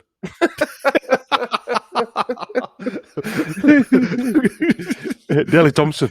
Yeah, Daley Thompson was jab. Fatima Whitbread. Oof, she could throw a spear. She could chuck a spear. But what I'm trying to say is it just creates an image, doesn't it? That we're pretty new here, if you know what I mean. The evil rulers got here pretty late on, if you know what I mean. They were already in Europe. That were already going on, wasn't it? Yeah, we're already going on. Well, again, you go back to that Vlad Impaler stuff, don't you? That Prince Charles. Someone actually told me, I was talking to a guy, actually, a Romanian guy, when I was doing my market stall the other day, and he was saying, they say Vlad the Impaler, they never mentioned that he had 3 ancestors. So there was, I can't remember what he told me, but it was really interesting. He said there was Vlad this, and there was Vlad this, and there was Vlad that. There was like 4 of them. Vlad the Impaler was. What were their nickname? Oh, Vlad the Butcher. They were just as, no, they were actually Decapitator. They were just as bad. But Vlad the Impaler was the last one. I mean, I might have that wrong, but I think Vlad the Impaler was the last one. Before that, there was Vlad this and Vlad that and Vlad that. So there were loads of them. There was that was it. That was the one that caught my attention. There was Vlad the Dragon. That's where Dracula came from. So it wasn't from Vlad the Impaler. It was Vlad the Dracul.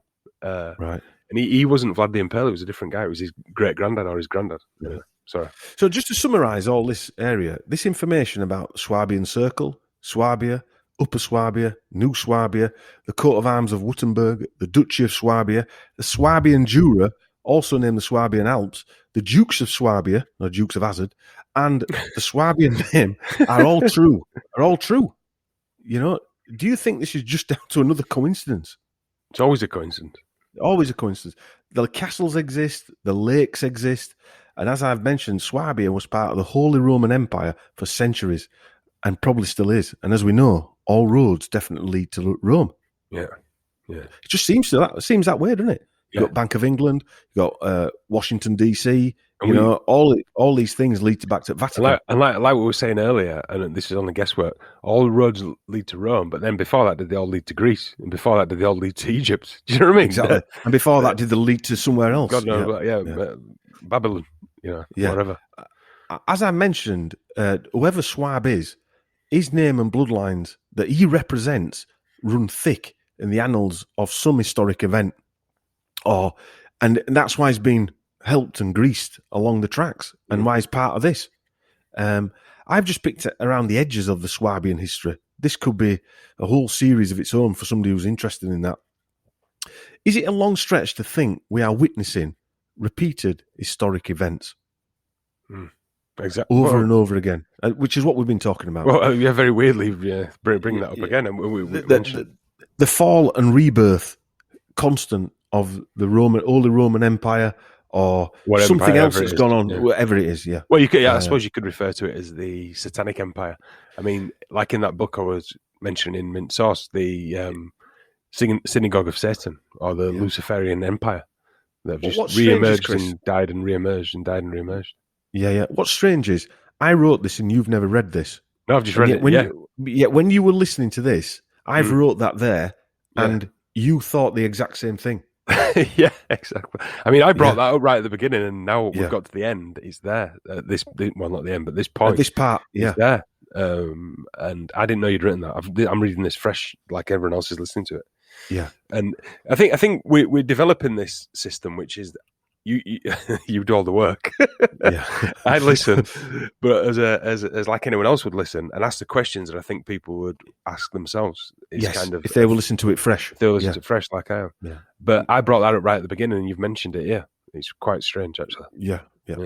One of the interesting parts of all this, and I was told about this, although I sort of knew it, but I didn't know it. Sam told me when he came over to the house and I was talking with him. He said, "Weren't there something about the Nazis in Antarctica that did something, and that were called Schwab?" And I went, "You know what? You might be right." And anyway, when he got home, he emailed it me, and it was called New Schwabenland or New Schwabia. Right. Yeah. I mean, I knew the Nazis went there. I didn't know it was called Schwabia. Yeah. New Schwabia. We come to another interesting link to the Schwab name and the Nazi Germany. The New Schwabenland campaign. Wow. Wow. Yes, exactly. This. Do you know when the hair stand up on your arms? This is what this did to me. Because it covers a hell of a lot of areas, does this, doesn't it? And we're not going to cover that tonight, but it covers a hell of a lot of areas. New Schwabia, or New Schwabenland, was a disputed Antarctic claim by Nazi Germany within the Norwegian territorial claim of Queen Maud Land, and is now a cartographic name sometimes given to an area of the Antarctica between 20 degrees east and 10 degrees west. Queen Maud Land. Maud's triggering some bell ringing in the back of my head. I don't know why. Right. It might not be this one, but ironically, Maud of Wales, Maud Charlotte Mary Victoria, was Queen of Norway as the wife of King Haakon. She was the youngest daughter of King Edward and Queen Alexandra of the United Kingdom, and presuming she was Queen Victoria's sister. Please look up Queen Maud's coat of arms, granted in 1896. until 1917, which basically matches the Swabia-Württemberg coat of arms with 3 lions on it. Wow. That's what I thought. Yeah. It's got the same 3 lions on it. Also, look up a royal monogram. Look it up while we're talking. Queen Maud's royal monogram as Queen of Norway, Chris. And if that's not Masonic, I'm just going to give up doing any research. Yeah. If you just put in Queen Maud, right? Like many other countries, Germany sent expeditions, which this comes into the Admiral Byrd type area, Chris, to the Antarctic region in the late 19th century and early 20th centuries, most of which were scientific. The late 19th century expeditions to the Southern Ocean, South Georgia, the Kerguelen Islands, and to the Crozet Islands were astronomical and meteorological and hydrological, mostly in close collaboration with scientific teams from other countries. So let's get this straight. You've got Nazis, who everyone hates, working with other countries that are already there. Yeah. Setting up bases. In a place that no one's got the rights over. No one's claimed that land. I mean, I'd love to do a show on Antarctica. We're going to do one because we're going to do the Admiral Byrd thing because we've got to do that. I mean, even from then right up to modern day. I mean, yes. There's still. Yeah. I mean, who was it who went there? Was it John Kerry went there? And, I don't know. Anyway, as the 19th century ended, Germany began to focus on Antarctica. It also found and named Kaiser Wilhelm II land. The German Antarctic expedition, 1938-39, was led by Alfred Richter, a captain in the German Navy. The main purpose was to find an area in Antarctica for a German whaling station as a way to increase Germany's production of fat. I mean, how many whales are they going to have to get to produce fat? That sounds like an excuse to me. That just sounds like nonsense, does that? Yeah. Because how many whales are they going to have to kill to keep supplying whale fat to bloody Germany? I mean, come on. And you have to go away to Antarctica to find a whale. Yeah, exactly. On the 17th of December 1938, the new Schwabia expedition left Hamburg for Antarctica.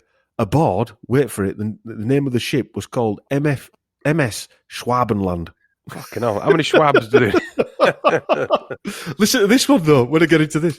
The secret expedition had 33 members. Of course it did. Plus Schwabenland's crew of 24, which is basically 33. 33 again. Yeah. On January the 19th, 1939... the ship arrived at the Princess Martha coast in an area which had lately been claimed by Norway, as I said, Queen Maud land. The Nazi German flags were placed on the sea ice along the coast, naming the area New Schwabenland after the ship. Wow. 7 photographic survey flights, what does this remind you of, were made by the ship's 2 Dornier Wall seaplanes named Passat and Boreas. I started looking into that, and they're like Greek names. I used to have a Volkswagen Passat. Yeah, a bag of shit and all, wasn't it? We used to have to push it more than we drove it. I remember my dad saying to me, right, in that Passat, I remember him saying to me, don't be fucking speeding in this, don't be speeding. And I went, what, in this thing? Yeah. We go 20 miles an hour. And at one time, bonnet flew up and fucking smashed front windscreen when I was driving it. And I veered off onto the side of the road. And then I got home, I got a bollocking. I'm like, how was it possibly my fault that the fucking front bonnet flew up and smashed the windscreen? It used more oil than petrol. You fill it with 3 gallons of oil to get it to go anywhere. I won't stop and ask my mate at bus stop. I said, you want a lift? If he said, no, I'm in a rush. Oh, that were a piece of shit. It had two different coloured wings. Anyway, let's move on because we're going to... Right, so they're doing flyovers, photographic survey flights. Must be looking for whales. Need that blubber. Need that blubber. About a dozen... they're dropping aluminium arrows into the ice. Right. These are the measurements of the arrows: 1.2 meters, which is 3'9" aluminium arrows with a 30 centimeter, 12-inch steel cone and 3 upper stabilizer wings embossed with swastikas. What? Hang on a minute. Sorry, Fatty. What are they doing that for? It doesn't say. Oh, these are the survey flights. Right. Yeah. Is that to map out the coastline area? Yeah. To look for whales. Right. For blubber. I'm surprised they didn't call it. I'm surprised it's not a Schwabian whale.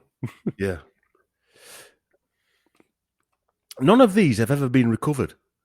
8 more flights were made to areas of keen interest on these trips. Some of the photos were taken with colour film. Altogether, they flew hundreds of thousands of square kilometres and took aerial photographs, some of which were published after the war. This is beginning to sound like that Admiral Byrd Operation I Jump repeat endeavour. Because that says to me that we can't allow these freaks to get to the edge, if you like. We've got to stop them. Because the area was first explored by a German expedition, the name New Schwabenland or New Swabia is still used for the region on some maps, as are many of the German names given to its geographic features. So, there you go. So, a summary of the Schwab name. As we have seen, the Schwab name has been involved in many incidents throughout history in Europe. We cannot underestimate this. These people who are running this nonsense find these links for some reason very important.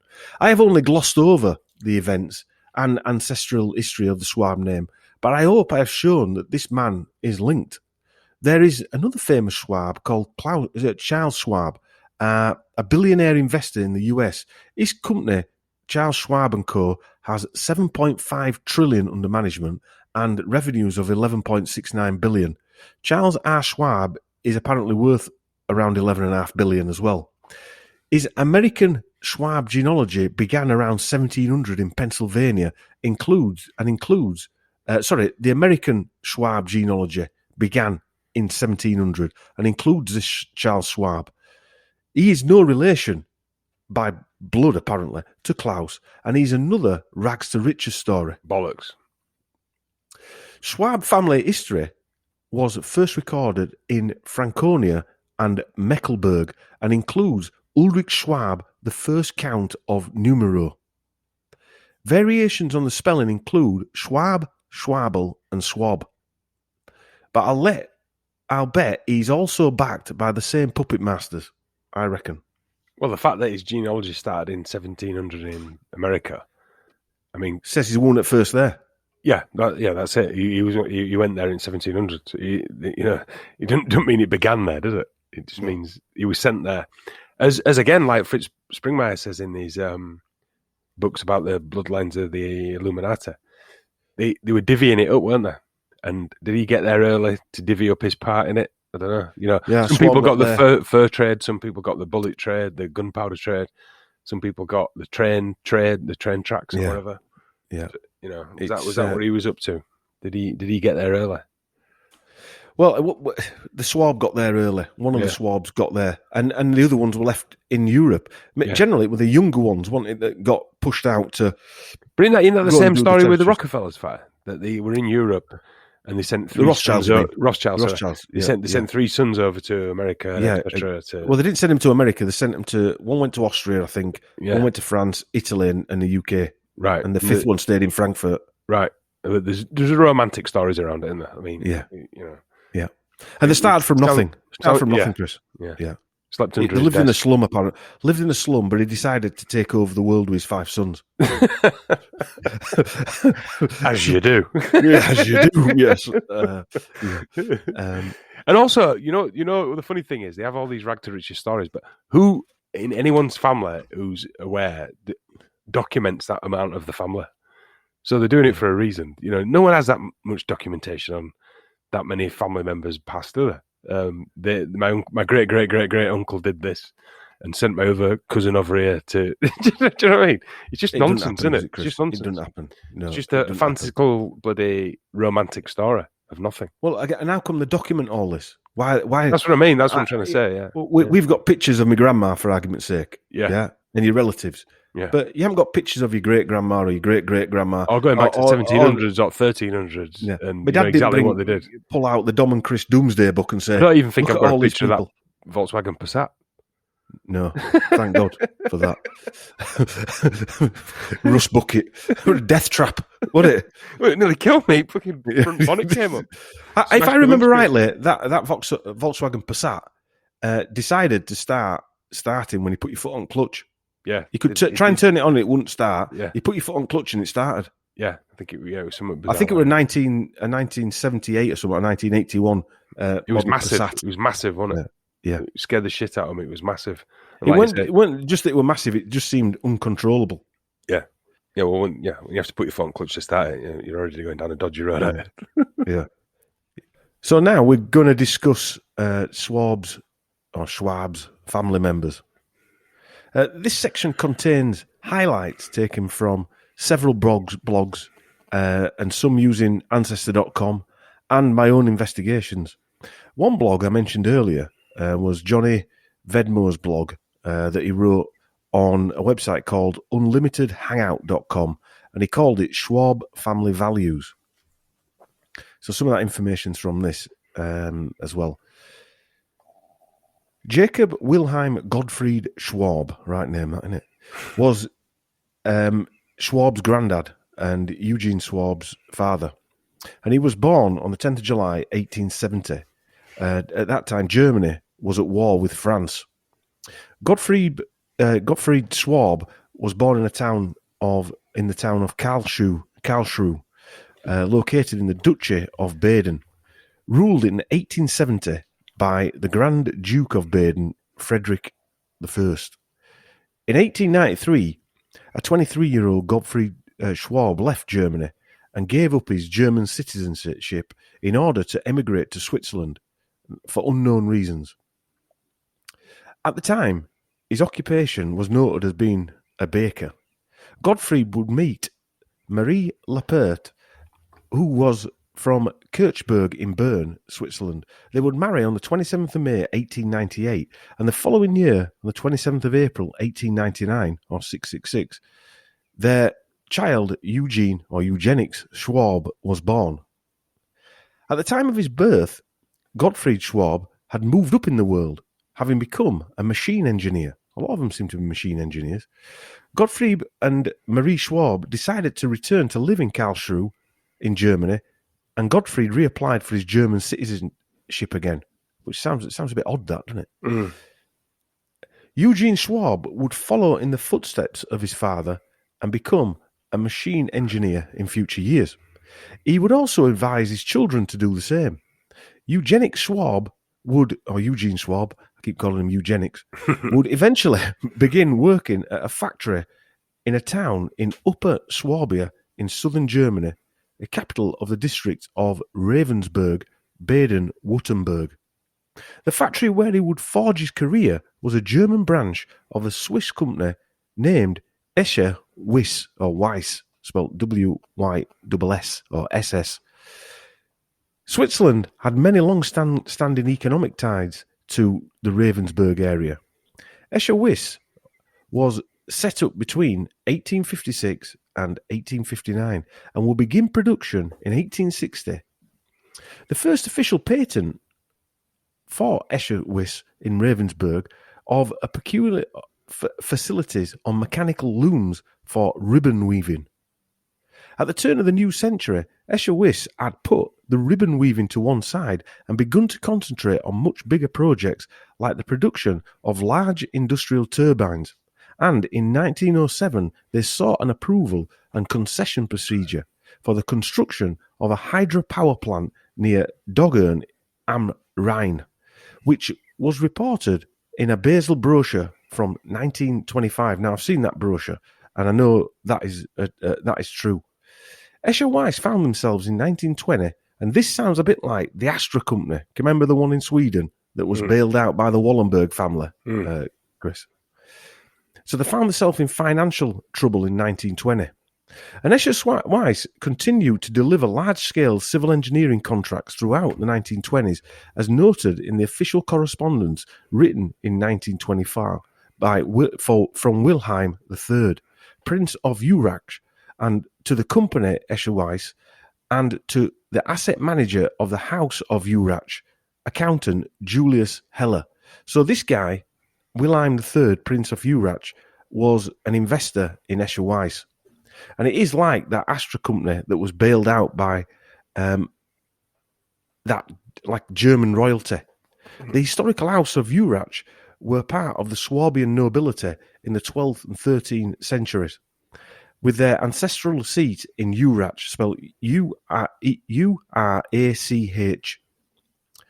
The official correspondence document discusses the general terms and conditions of the Association of the German Water Turbine Manufacturers for the delivery of machines and other equipment for hydropower plants. So this is now owned by Swabian nobility, and they just happen to have employed as a soon-to-be director Eugene Schwab. Coincidence? Interesting they're getting into power plants. Yes, it'll become very interesting in a bit. Eugene Schwab married Emma Gisela Tekelius Killan. She was Jewish.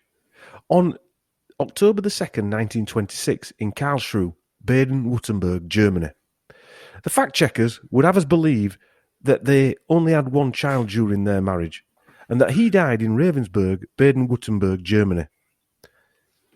By the mid-1930s, Escher Weiss had again found itself in financial trouble. In order to rescue the company this time, a consortium was brought on board to save the ailing engineering firm. The consortium was partly formed by the Federal Bank of Switzerland, which was coincidentally headed by a Max Schwab, no relation to Klaus apparently.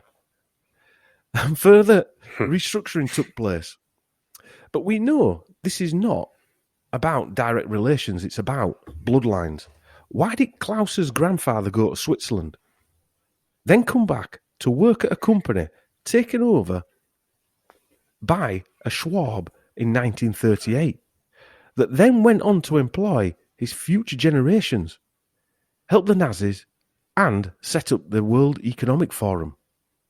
I mean, it is about bloodlines. It's not about just names, is it? Because you could be called Smith and be related to somebody. So, also in then days, emigrating and moving around, going to Switzerland, it was a lot harder than it is these days, wasn't it? well, I don't know, but yes, I would have thought so. We didn't just pack up and get a plane like you do now. It was proper travelling in them days, wasn't it? Well, he was a baker. Yeah, he was a baker and went to Switzerland. So if he's on the border of Switzerland and Germany, it wouldn't have been hard to get there. But why would he just do that and then come back a machine maker that for a company that's going to be owned by a Schwab that isn't related, that's Swiss? Yeah. And when you see what happens to Schwab's dad, as in what he does, you'll understand why. In 1938, it was announced that an engineer at the firm, Colonel Jacob Schmidheine, would become the new president of the board of directors at Escher Swiss. I'm going to presume we know who runs the central banking systems, which the Federal Bank of Switzerland belongs to. Soon after the outbreak of war in 1939, Schmidheine was quoted as saying, "The outbreak of war does not necessarily mean unemployment for the machine industry in a neutral country. On the contrary, Escher Weiss and its new management were apparently looking forward to profiting off the war, paving the way for their transformation into a major Nazi military contractor." Ah, right. That's why they were all machined. Now we get into some points. They're going to be tank builders, and they're going to be building all the machinery for the war, for the Nazis. Well, it actually even goes up one level above that as we get further down. Right. Because, just a quick note. Horrific Nazi crimes against humanity took place in Ravensburg. So this is where the factory is. On the 1st of January 1934, the law for the prevention of hereditary diseases came into force in Nazi Germany, meaning people with diagnosed illnesses such as dementia, schizophrenia, epilepsy, hereditary deafness, and various other mental disorders could be legally, forcibly sterilised. In Ravensburg City Hospital, they performed forced sterilizations that were carried out at the beginning of April 1934. By 1936, sterilization was the most performed medical procedure in a municipal hospital. Ravensburg Ravensburg's Escher-Wyss factory, now managed directly by Klaus Schwab's father, Eugen Schwab. So he's managed, up to this point now, he's managing Escher-Wyss, yeah? Continued to be the biggest employer in Ravensburg. Not only was the factory a major employer in the town, but Hitler's own Nazi party awarded the Escher-Wyss Ravensburg branch the title of National Socialist Model Company, while Schwab was at the helm. The Nazis were potentially wooing the Swiss company for cooperation in the coming war, and their advances were eventually reciprocated. Western military intelligence was already aware of Escher-Wyss complicity and collaboration with the Nazis. Their records, available from Western military intelligence at the time, specifically record Group 226, RG226, from the data compiled by the Office of Strategic Services, the OSS, which shows that Allied forces were aware of some of the Escher-Wyss business dealings with the Nazis. File number 47178, which reads, Escher-Wyss of Switzerland is working on a large order for Germany. Flamethrowers were dispatched from Switzerland, dated September 1944. Yeah? I think, is it important to point out, though, that when the sterilisation thing, that was happening in America in the 20s, wasn't it? Is that right? With the 20s, was it the 30s? It was before well? this, because the reason they stopped doing it is because the Nazis took it on board. Well, they say they stopped doing it, Chris. Well, yeah, just change the branding. But the what, to 2 bricks? 2 bricks and a rusty knife. 2 bricks and a falsetto. But that is the beginning of the eugenics thing, isn't it? And well, they say it's the Nazis who started it, but it was actually in the 1920s in the Americans. But the Americans got it from the Darwinists in England, didn't they? If I'm right, they did. They did. So we started it, they continued it, or the Americans started it, and I mean it's literally forgotten history, isn't it? Well, it looks like the Nazis had some sort of test bed where they could do it openly to whoever they wanted. And we were just sitting back. When I say we, the powers that be just sat back and watched it. And bear in mind, this plant in Ravensburg was never bombed. Yeah, because it was backed by the Swiss Central Bank, the Federal Bank of Switzerland. Yeah, who owns them? Yeah, we know who owns the central banks. Yeah, which just again proves that it was financing both sides from the beginning, from the get go. Yeah, all we have to do is read one book. Wall Street and the Rise of Hitler by Anthony C. Sutton. You read that book and you realise that the whole thing was set up. The whole thing. But I mean, World War II is another totally different subject in it, I suppose. But well, not really when you're on about Nazis, I suppose. But yeah, but it sort of ties in with eugenics all over again, doesn't it? Eugene formed the Ravensburg Chamber of Commerce at the behest of Sir Winthrop W. Aldrich, who is a Rockefeller. Yeah, the Aldrich and Rockefeller families are intertwined, married through marriage. And the Bank of International Settlements, set up by MI6 and the CIA. So Eugene Schwab set up the Ravensburg Chamber of Commerce. Yeah, this was after the war. Escher-Wyss, this is a summary. Escher-Wyss exploited slave labour, so it used Jewish, Russian, Gypsy, homosexuals, Hungarian, Romanian and Polish POWs, as well as Allied POWs. Being a National Socialist model company would certainly have included Dr. Joseph Mengele's biological war crimes. Yeah? Yeah. That's in Ravensburg. And also, if they're using these people, they're going back to a camp. They're not sleeping in the factory, are they? So the camp is where they're doing the experimentation. Escher-Wyss today operates under numerous rebranded names, including Andritz, which I think operates from Brazil, and Sulzer AG, which we'll come on to in a bit. These companies are poised to profit enormously from the priorities reflected in Klaus Schwab's so-called Great Reset, including hydropower, plasma turbines, nuclear power, material science, nuclear weapons, oil and gas, coal, biofuel, paper, food, robotics, artificial intelligence, financing, patents, pharmaceuticals, and much more.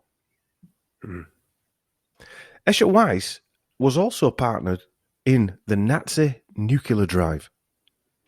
The Norsk hydro plant was powered by Escher Weiss and was the only industrial plant under Nazi control capable of producing heavy water, an ingredient essential for making plutonium for the Nazi atomic bomb program. Now, I'm not going to get into the whole did atomic bombs or nuclear bombs exist, but that they made the turbines for the Nazi hydro plant.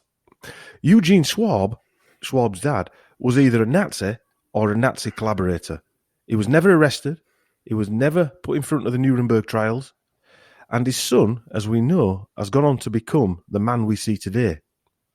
Escher Weiss was also never targeted by the bombers, even though the intelligence agencies knew that the factory in Ravensburg was making equipment for the German army and their nuclear ambitions in Norway. Sounds like they tried it once, and his son he's just going through it in a different way, isn't it? Now, Yeah. I mean, The Fourth Reich. His dad went to Switzerland as well, and he went, and I think his wife was Swiss, which we're going to come on to in a bit. But I'm going to talk about the company Escher Weiss. Just give you an example of what sort of like bring it up to not necessarily modern day, but from the 60s. In 1966, Sulzer, another Swiss company, bought 53% of Escher Weiss and merged together and took over the company completely in 1969. As a result of this integration, employee figures rise to more than 30,000. Today, Sulzer Escher Weiss is worth more than 8 billion Swiss francs and is a Swiss industrial engineering and manufacturing firm founded by Solomon Sulzer Burnett in 1775 and established as the Sulzer Brothers Limited. I think we can surmise from that name where these people, the affiliations might lie religiously. Sulzer was blacklisted by the Allies during World War II due to an increase in trade with the Axis countries. So Sulzer, before it bought Escher Weiss, was also trading with the Germans. The Sulzers were of the nobility class, or Grafs, like German counts. Their names also seem of Jewish heritage, founded by Solomon Sulzer Burnett in 1775. If so, that means they knowingly bought a business that was part of the Nazi war machine, that being Escher Weiss, and traded with the Nazis throughout World War II. Yeah. Sulzer also owned shares in Sulzer Medical. This company manufactures medical equipment and is placed smack bang in the middle of the current nonsense and is in place to line its pockets for investors. So we've got Sulzer that now own Escher Weiss, which Schwab, although it's not declared, his father was managing director of, or a director running the plant in Ravensburg. So he would have had shares in that business, yeah? And when he passed away, would have passed them to our friend Schwab, yeah? Klaus got involved with Escher Weiss, and before he became involved, I'd often concentrated on helping design and build parts for civilian uses of nuclear technology. In fact, Escher Weiss, Sulzer Escher Weiss began secretly procuring and building key parts for nuclear weapons during the 1960s. The company, while Schwab was on the board, also began playing a critical key role in the development of South Africa's illegal nuclear weapons program during the darkest years of the apartheid regime. While he was working there. It always makes me laugh how some countries aren't allowed to have nuclear weapons and some are. I'm not saying obviously South Africa should in the middle of apartheid, but it's like now they're talking North Korea. But why can't they have them, but everyone else can? Well, I mean, that was the big story about South Africa, that when the wall came down in Russia or the USSR, when there were apparently David Astor Cameron, Dr. Kelly, and who else went over now? Someone else went. Might have been Mark Thatcher, but it was someone else who went with them to South Africa. Yeah, it was to South Africa looking for a lost nuclear bomb. Yeah, it was Thatcher, because didn't they get accused of selling it or trying to sell it or something? Yeah, something like that. Yeah. So it should be noted that Escher and Sulzer families are interlocked with the Stolls, which we'll come on to in a minute, and Schwabs and Bodmer families. The Bodmer family property in Cologne, Geneva, Canton, Switzerland, is the current site for the World Economic Forum headquarters in Davos, as well as the Schwab residence, which is a ritzy Waco-like compound. The Bodmer family is a 15th century silk manufacturing family who purchased the WF land from the Fanny Moser Sulzer AG family. Hans von Sulzernus Bodmer was a director of Escher Weiss & Co., and those interlocked engineering firms and exclusive private banks are still in operation today. There's the Escher and Ran, and renamed Ran Bodmer Bank. Yeah.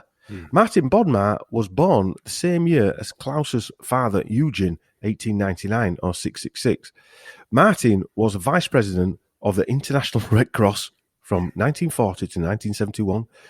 Klaus is believed to have attended grade school in the Aar, which is spelled AU, suburb of Zurich from 1945 to 1947, aged 7 to 9, and lived in Bodmer Castle during that posh primary schooling. Yeah? So they're flitting across from Germany to Switzerland. They're living in castles. They're going to boarding schools. Have we heard any of this before ever, Chris? Were they supposed to have money from the beginning, Dom? Or have I missed that? No. His father, they had a simple, well, his grandfather was a machine worker.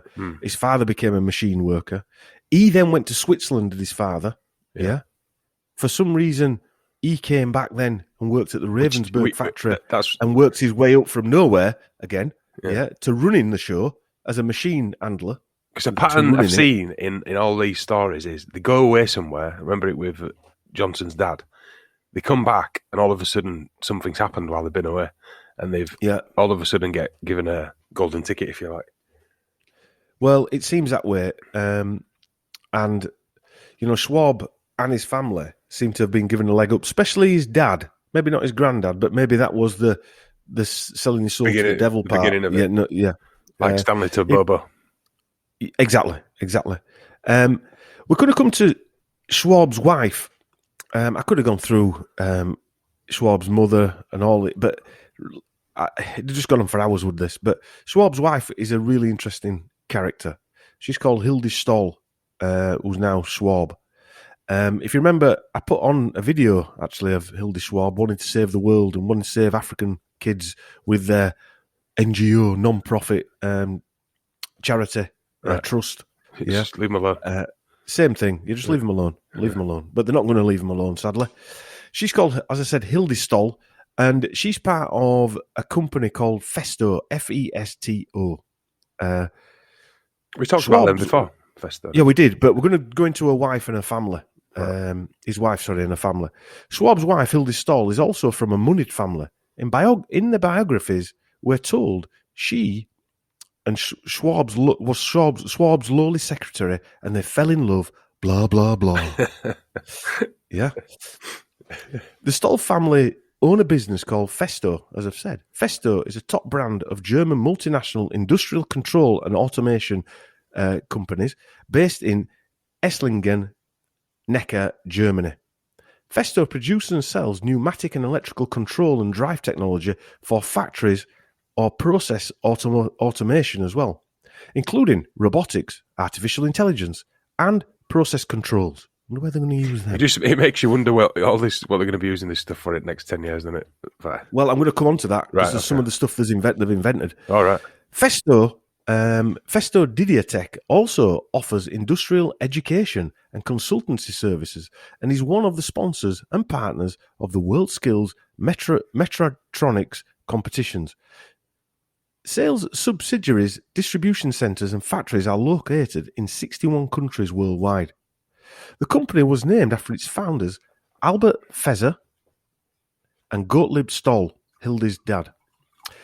Festo is also known for making moving robots that move like animals, such as the seagull, like Smartbird, and jellyfish, butterflies, and kangaroos. In 2018, they also added a flying fox and a rolling spider to the list. Festo calls their bionic flying fox an ultra lightweight, flying object with intelligent kinematics. Right. Look now with Boston Dynamics with the running dog robots and the ox robots. Now how real they are, I don't know, but these ones, these guys are doing the same sort of thing. Yeah. So Smartbird is an ultralight but powerful flight model with excellent aerodynamic qualities and extreme agility. And I'll put a video on YouTube for when we release this of all these videos. The aim of the Smartbird project was to achieve an overall structure that is efficient in terms of resource and energy consumption with minimal overall weight, in conjunction with functional integration of propulsion and lift in the wings and a flight control unit in the torso and tail regions. The Bionic Kangaroo is a robot model developed by and made by Festo in the form of a kangaroo. Robotino is based on an omnidirectional drive assembly, which enables the system to roam freely. The robot is controlled by an industry-standard PC system, which is powerful enough to plan routes for fully autonomous driving. Now we're getting to the crux of the thing. Via Wi-Fi links, Robotino can send all sensor readings to an external PC. So this thing can drive around towns and take readings and send them to an external PC. It's just, when you're reading this, Dom, and then you think of the Boston, I follow the Boston Dynamics stuff for ages, and the, what's the other one? Anyway, you can just see that all this are getting planned out. It's all the DARPA stuff, isn't it? DARPA, that's what I was thinking of. Yeah. But they're planning and making all this stuff ready for the next stage. Where we are now. This is the next stage. We're entering that next stage. Festo has revenues of 3.1 billion euros with over 20,000 employees. So if you put Escher Weiss and these together, they employ 50,000 people, does Schwab and his wife. And it was founded, as I said, in 1925 in the Weimar Republic of Esslingen. And it's a city in the Stuttgart region of Baden-Württemberg. Festo is a family-owned business, so it's not listed on the stock market, with the Stolls still sitting on the board of directors. So the family still owns it. The website says of Festo, they are financially independent. Festo is an internationally operate family-owned company in its third generation, which covers its financial needs by its own means. In other words, they're fucking loaded. And no one has to see what they're really up to either. Exactly, yes. Because more to the point, those robots can't be making any money unless they're released. They can't be making any money. Well, they're not. But this is where the inventions are coming from. For, like you said, what's going to happen in the future, where you've got Robocop walking around taking readings. Yeah. I'll buy that for $1. And those dogs from Boston Dynamics with little machine guns tied to them. As soon as you see them dogs walking around, you just think someone's to put a machine gun on that, aren't they? Yeah, and also those little insects. They're doing butterflies and stuff like that. Yeah, you swarms, can see that. Swarms. Have you seen them swarms? They're creepy as hell. Yes. Yeah. I don't think Schwab would do that to us, though. Do you? No. No, it's not. That stuff reminds me of Minority Report when they're tracking people down. And that one, one that I think it was Boston Dynamics or DARPA did, that dog that could, and basically, if you think they designed that massive dog, do you remember the one where they're trying to kick it over and stuff and it won't fall over? Yeah. And it was designed listen to this, to carry packs through terrain. And it could identify who it was following by facial and body recognition. Now, it's not hard to do with the old switcheroo and turn that into a Terminator, is it? No. You know what I mean? No, find this guy. You're supposed to follow this guy. Now, instead, we want you to find this guy, and we've just strapped a machine gun to your back instead of his backpack. Yeah, well, it's a drone on steroids, isn't it?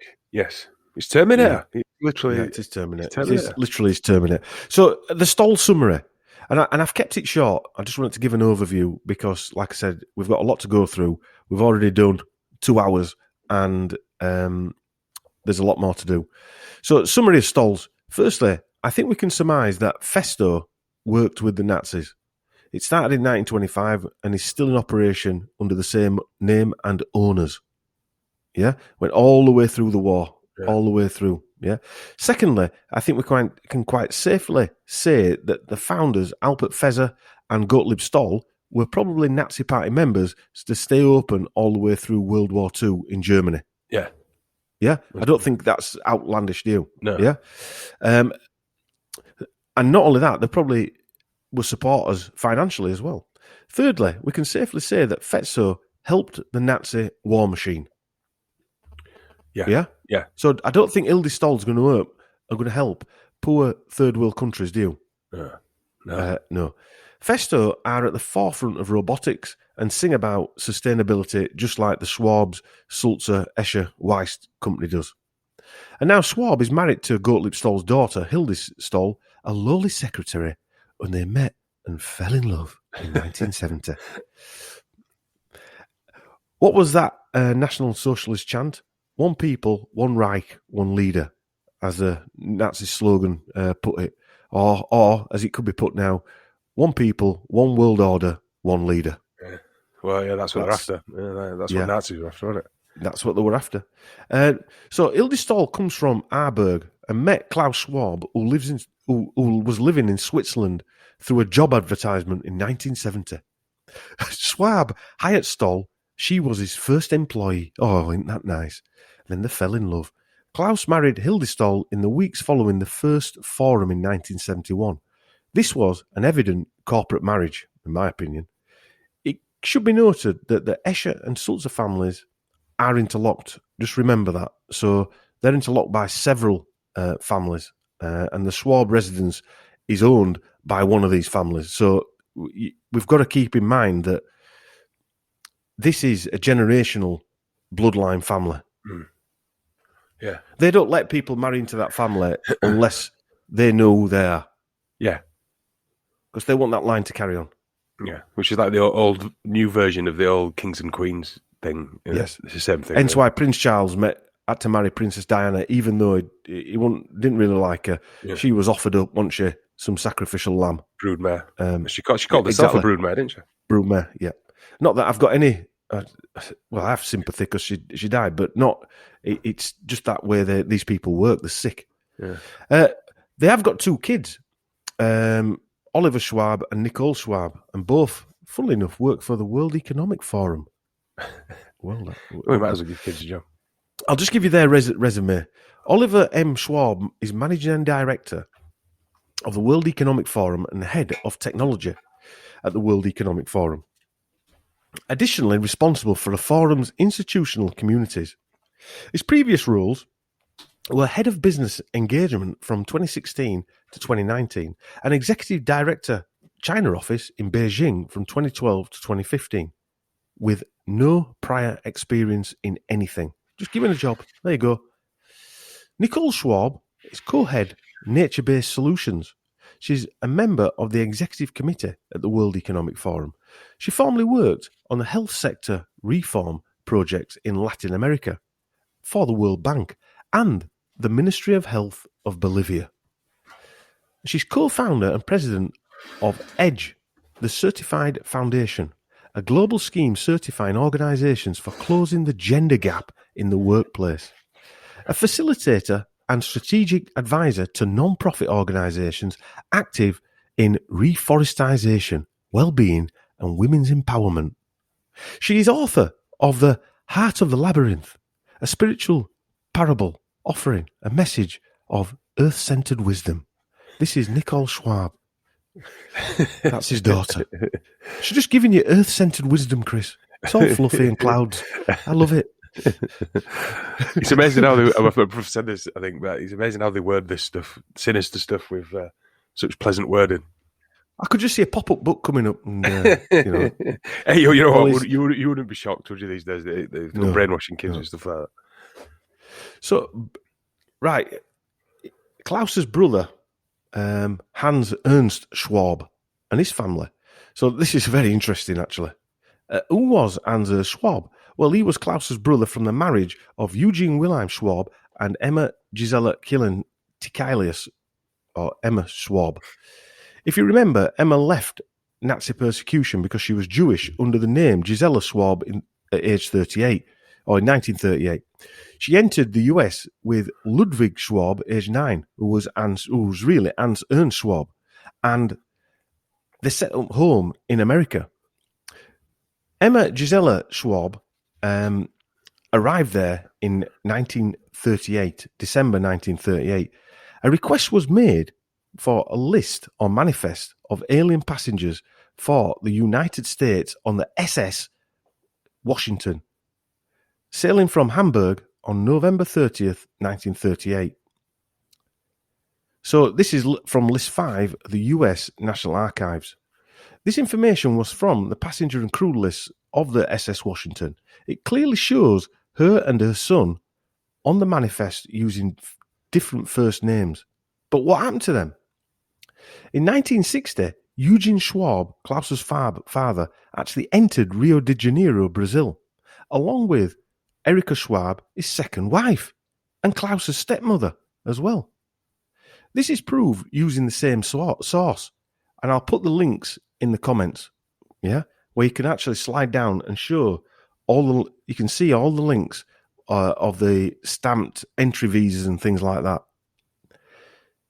And lo and behold, Hans Ernst Schwab, the elder brother and spitting image of Klaus, also went to Rio de Janeiro, Brazil. In fact, he went there on numerous occasions, looking at his entry visas, showing his birthplace as Karlsruhe, Ravensburg, Germany, and birthday of October 13th, 1927, the same town that Schwab came from, and the same date of birth. Something fishy going on. And guess who also went to Brazil? Emma Schwab, Klaus's birth mother. Also there was Anna Schwab, I believe was Hans's wife. Yeah. And also going to Brazil were Susanne Verena Schwab and her brother Hans-Jörg Eugen Schwab, their kids. Right. Yeah. Escher Weiss also worked from Brazil. Yeah. And have partners all around the world. Did the whole Schwab clan take a trip to Rio to visit Eugene Schwab's long-lost son, Hans, and his ex-wife around 1960? So they had another son, Schwab's father and his stepmother, called Urs Schwab, who would be Hans's half-brother. Right. Yeah, so there's three brothers, yeah? Both the Klaus brothers look like their old man Eugene. In fact, spitting image, the scowl, the nose, the hawkish lip, and the two bollocks on the chin. I can't. Sorry, hang on a minute. Let me finish this before you jump in, Chris. If you want to search, go to www. Only a Yorkshireman could say it like that. fbcoverup.com. You can see their immigration cards, visas, pictures, everything. It's unreal when you see it all together. Right. Yeah.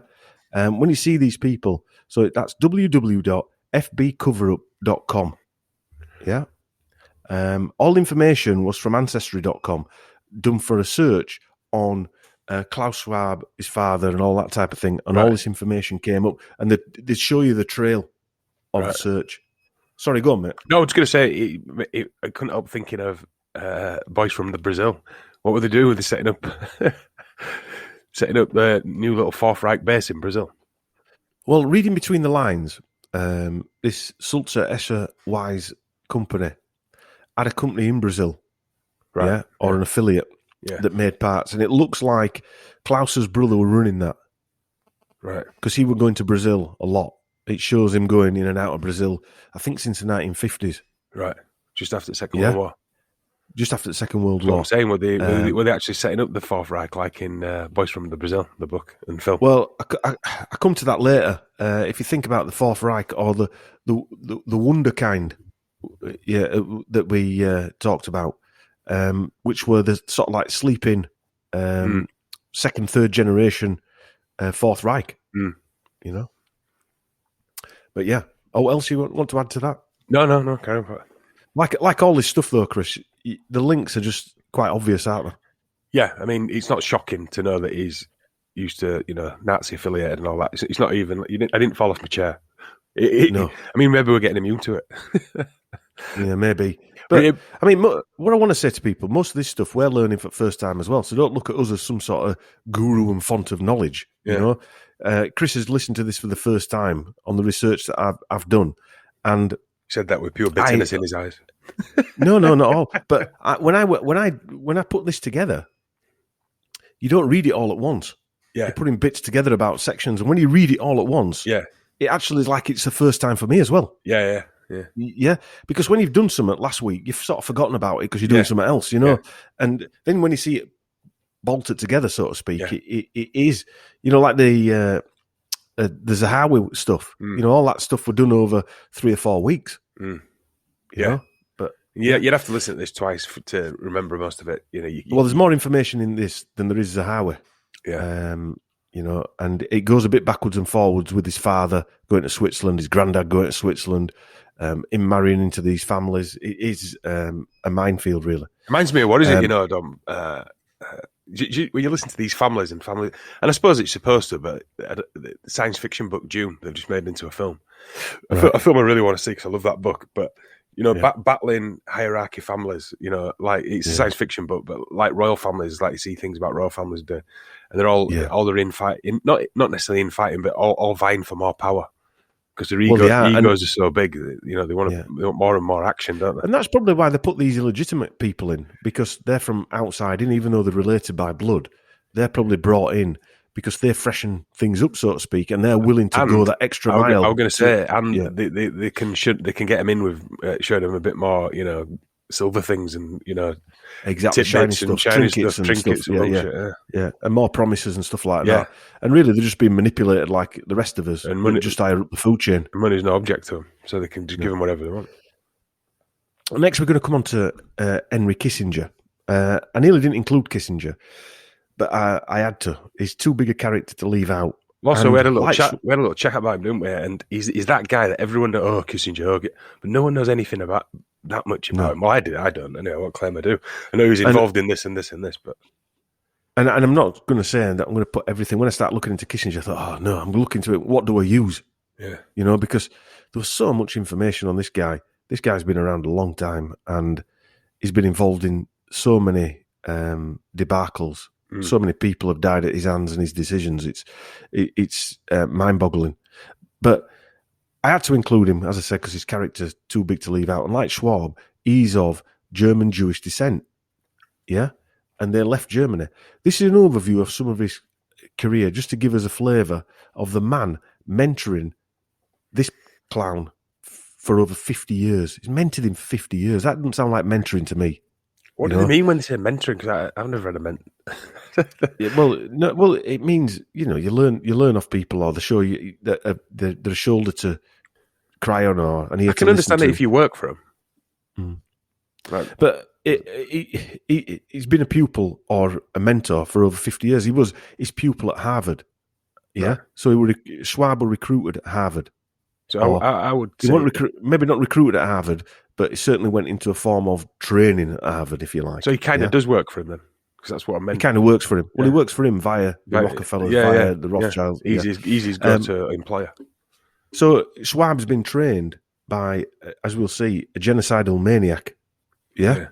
Going back to what I said earlier. Yeah, and working for these genocidal maniacs, it shouldn't really surprise us how Schwab's turned out. Yeah. So, and how do we think Schwab will be looked at in 100 years' time? What do you think? Another genocidal maniac like Pol Pot? Well, it depends. It depends which way it goes, doesn't it? I mean, if I'm not a Nazi by any scheme, but if the Nazis had won, Churchill would have been a homicidal maniac. Yeah, well, he was. Well, yeah. I don't disagree with him. Anyway, Kissinger was born, Heinz Alfred Kissinger, born in Bavaria, of all places, Germany, in 1923.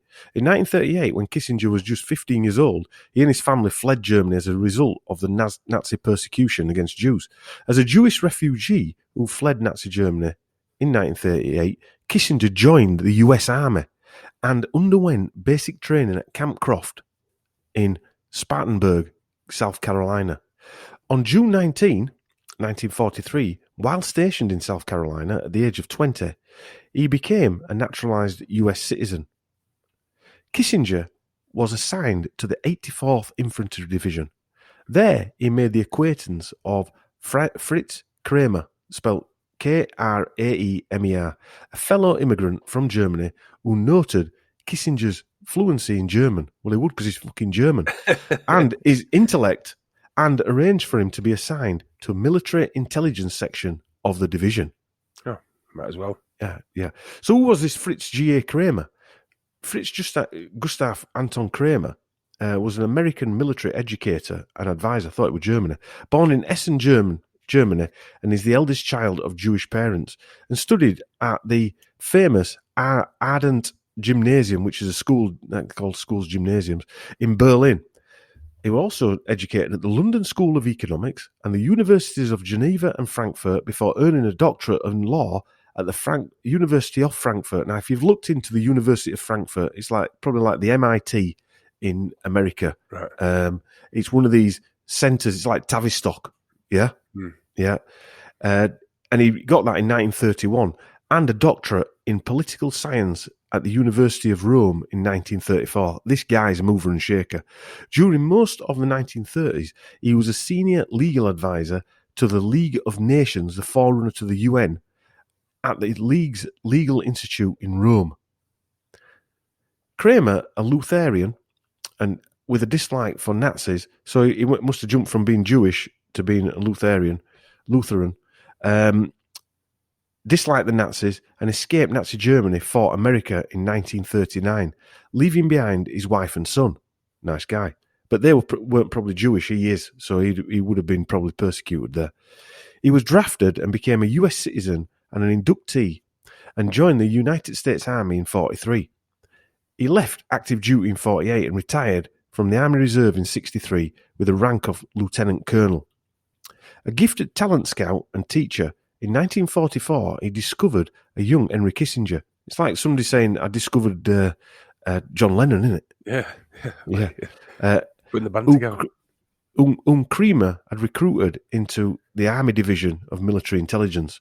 In 1961, Kramer also discovered Alexander Haig, or General Alexander Haig, and in 1969, Kramer recommended Haig as military assistant to then National Security Advisor Kissinger. So this guy's putting people in place, isn't he? Yeah. His time served at Camp Ritchie classifies him as one of the thousands of the Ritchie boys. Now, this was an interesting thing. Fort Ritchie at Cascade, Maryland, was a military intelligence camp. Camp Ritchie had German and Italian POWs from 1942 and 1945, housing mostly Afrika Korps officers and Italians captured during Operation Torch.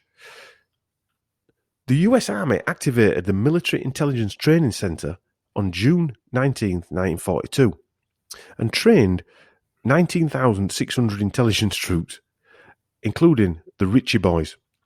During World War II, Camp Ritchie was a US military intelligence training camp.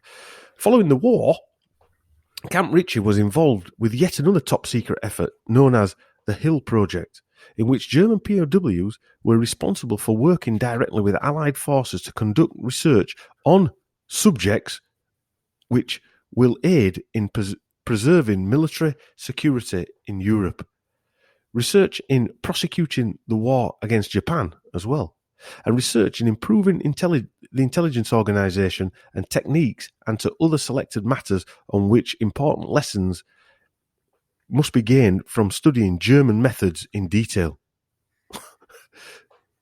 So what they're saying is, we want to bring all the Nazis over to America as prisoners and get all the information out of them and then set them loose back in Europe again. Fully trained and tooled up. While only 150 POWs worked directly on the Hill Project, many of them high-ranking of the Wehrmacht, it is estimated that by March 1946, over 1,500 POWs were at Ritchie and actively involved during the scope of the project. MK-Ultra, Manchurian Candidates, Operation Gladio, all rolled into one. It looks like this. Camp Ritchie notables, or Ritchie boys, included one, David Rockefeller. Rockefeller was enlisted in the US Army and entered Officer Cadet School in 1943. He was ultimately promoted to captain in 1945 for doing note. During World War II, he served in North Africa and France and he spoke fluent French, and he worked for the military intelligence, setting up political and economic intelligence units. He served as a Ritchie boy in the secret unit specially trained at Fort Ritchie in Maryland. This is probably where Fritz Kremer met Rockefeller and started recruiting people like Kissinger and General Alexander Haig. You see where the interlinks come. Yeah. I know we're not talking about Schwab here, but what we're talking about is Kissinger and how he was recruited into this world. He was an immigrant. He was probably hungry to impress his new country. Yeah. You know, he was probably angry about being booted out of Germany, maybe. I'm reading between the lines again. Or maybe it was all a ruse for. Or maybe it were all a ruse. Yeah, we'll never know. But this guy, I've never heard of him, this Kramer guy. No, never heard of him. There were loads of them come up. During the American advance into Germany, Kissinger, only a private then, was put in charge of the administration of a whole city, the city of Krefeld, owing to the lack of German speakers on the division's intelligence staff. So let's get this straight. They took a whole intelligence staff to Germany, and only he spoke German, and he was a private, and he run a whole city, and not a general. What does that smell of, Chris? Well, what does that smell of? He could have been an interpreter. Give it to one of the big wigs, and we'll use him as an interpreter because he speaks German. No, put him in charge of the whole fucking thing. Yeah. Within 8 days, Chris, he had established a civilian administration from nowhere. Within 8 days. He's only a private. Yeah, he can speak German, and in 8 days, he's established a civilian administration. Stop mopping that floor, lad. I need you for something else. Yeah. You need you for something else. Yeah. Because you can speak a bit of German. Yeah. Kissinger was then reassigned to the Counterintelligence Corps, Dead Bodies Corps, CIC, where he became a CIC special agent, holding the enlisted rank of sergeant. So within 8 days, he'd set up a civilian administration in war-torn Germany, and then he was reassigned. Just reassign him to CIC. I don't seem to be able to get anything done in 8 days, do you?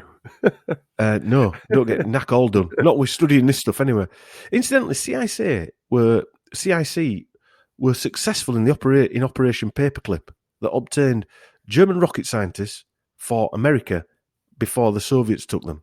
This action aided in the success of the American rocket development program and the resulted adventure into space. You're right. Bollocks. CIC actively continued counterintelligence activities into the Cold War, Korean War, and Vietnam War. Operation Paperclip, where 1,600 German scientists, engineers, and technicians were taken from former Nazi Germany to the US for government employment after the end of World War II. One such person, and this is where I come in with some of my other research, Chris. One such person was a Dr. Erich Traub, who made ticks into biowarfare weapons they would later call Lyme disease. Oh, all right. He worked directly for Heinrich Himmler, nice lad, head of the SS, and he was the lab chief of the Nazis' leading bioweapons facility on Reims Island. Before the war and during the 1930s, he studied on a fellowship at the Rockefeller Institute for Medical Research, another mentor by Richard Schwab. Now, he's another one. I didn't want to go into him because performing research on jib-jabs and viruses. Wow. Traub was brought back to the United States in 1949 under the auspices of the United States government program called Operation Paperclip.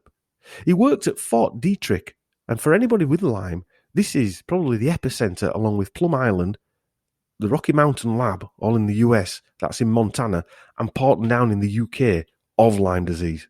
And do you know what? At some point, I'm going to do a Lyme disease presentation, but it's not just going to be about Lyme disease. It's going to be about biowarfare. Right. And the operations that were run. Yeah? But what I wanted to show there by adding that was that you've got Kissinger, who sets up and established a civilian administration in war-torn Krefeld, the city of Krefeld in Germany. And he was just a private. There were no more German speakers, so they just put him in charge of the whole city. He was then reassigned to CIC, as a special agent, and the CIC were running Operation Paperclip. Yeah? And also, I'll guarantee that this is where he probably met Alan Dulles, who went on to head he was part of the OSS and went on to start up the CIA, and all the other loonies that set up the CIA as well. And it's no surprise. He was given charge of a team in Hanover assigned to tracking down Gestapo officers and other saboteurs, for which he was awarded a Bronze Star. He needed a Bronze Star, Chris. Brown Star. In June, Bronze Star. In June 1945, Kissinger was made commandant of the Bensheim Metro for the CIC detachment in the Bergerstrasse district of Hesse. So he's a commandant, Chris, of that district. It's just funny, for isn't the it? How CIC. they gave him that glamorous thing for his Bronze Star, hunting down Gestapo officers and saboteurs. Yeah, I know. Yeah, I know. Can you see Kissinger We- doing that? Look at him. No, we would say this only once. Yeah.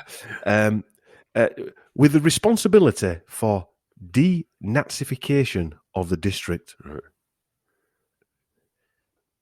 Although he possessed absolute authority and powers of arrest, Kissinger took care to avoid abuses against the local population by his command. Oh, What a nice guy. He didn't follow that through. In 1946, Kissinger was reassigned again to teach at the European Command Intelligence School at Camp King. And, a lot of campness here, and as a civilian employee, following his separation from the army, he continued to serve in this role. So he's teaching people now in the intelligence school. yeah. Yeah? He became National Security Advisor in 1969 and US Secretary of State in 1973. For his actions negotiating a ceasefire in Vietnam, Kissinger received the 1973 Nobel Peace Prize under controversial circumstances. No shit. With 2 members of the committee actually resigning in protest. Kissinger has been involved in nearly every government in the US since Nixon, in some way, shape, or he were even advising Barack Obama, I seem to remember. Yeah, he pops up with all of them. Fact. And yeah, he went to meet Trump, didn't he? I don't know about You that. know? Yeah, he always He pops went up to meet though. Trump during the nonsense. But I think he was highly responsible for all the killing in Vietnam, wasn't he? Then he gets the Nobel Peace Prize. That's why people walked out, I suppose, resigned. Yeah. Kissinger previously served as director of the Special Studies Project for the Rockefeller Brothers Fund. Kissinger is a member of the following groups: the Aspen Institute, Atlantic Council, the Bilderberg Group, the Bohemian Club, Council on Foreign Relations, Centre for Strategic and International Studies, and the World Minds. He's also a member of the Pilgrim Society, which we'll come on to later. Kissinger has had his grubby hands in every war and destabilisation operation for the New World Order that's been carried out for the last 60 or so years. If not directly, then because he was part of it years before. And even he was mentored. He worked for CIC in Germany. And if he did, as I said, he would have met Pilgrim Society members like Alan Dulles of the OSS and future head of the Central Intelligence Agency. He would also have met a Major General Sir Stuart Graham Menzies, another Pilgrim member, and was chief of MI6. The British Secret Intelligence Service of the Second World War was called SIS. There's a lot of SS's in this, isn't there? OSS, SIS, All ships SS. All ships are SS. Yeah. All ships are SS, yeah. And he was head from 1939 to 1952, during and after World War II. These people, them two, were like proper movers and shakers. And like Sir Schwab, Kissinger, or should I say Sir Henry Kiss-Ass Kissinger, was in 1995 made a honorary knight commander of the most distinguished order of St. Michael and St. George. So he is Sir Henry. Right. Arise, Sir Henry. But again, you do get the feeling, just listening to that, and my gut feeling, and I don't know this, but he's still just a guy who's working for someone who goes around pulling these people together, like the guy who trained him did. Sold his soul. No, but what I mean is, the guy who trained him, his mentor. Yeah. It's almost like he replaced him, didn't he? To be that guy who goes around recruiting certain people for certain things. I don't know. He just passed the baton on, hasn't But I don't think. I genuinely believe these public people like him they've got no real clout. They've got clout, obviously, but they're not really following orders. They're following orders. That's what I'm trying to say. Yeah. Just to finish off, Sir Henry Kiss-Ass Kissinger. Here's a piece written in 1981 by the Executive Intelligence Review, or EIR, a magazine set up by Lyndon H. LaRouche, which I've watched a few interviews by people that work for him, in an article written by Lonnie Wolfe all those years ago, and sums up the type of people we're dealing with. The piece is called The Hague, remember General Hague? Kissinger depopulation policy. Where's this going, Chris? Yeah.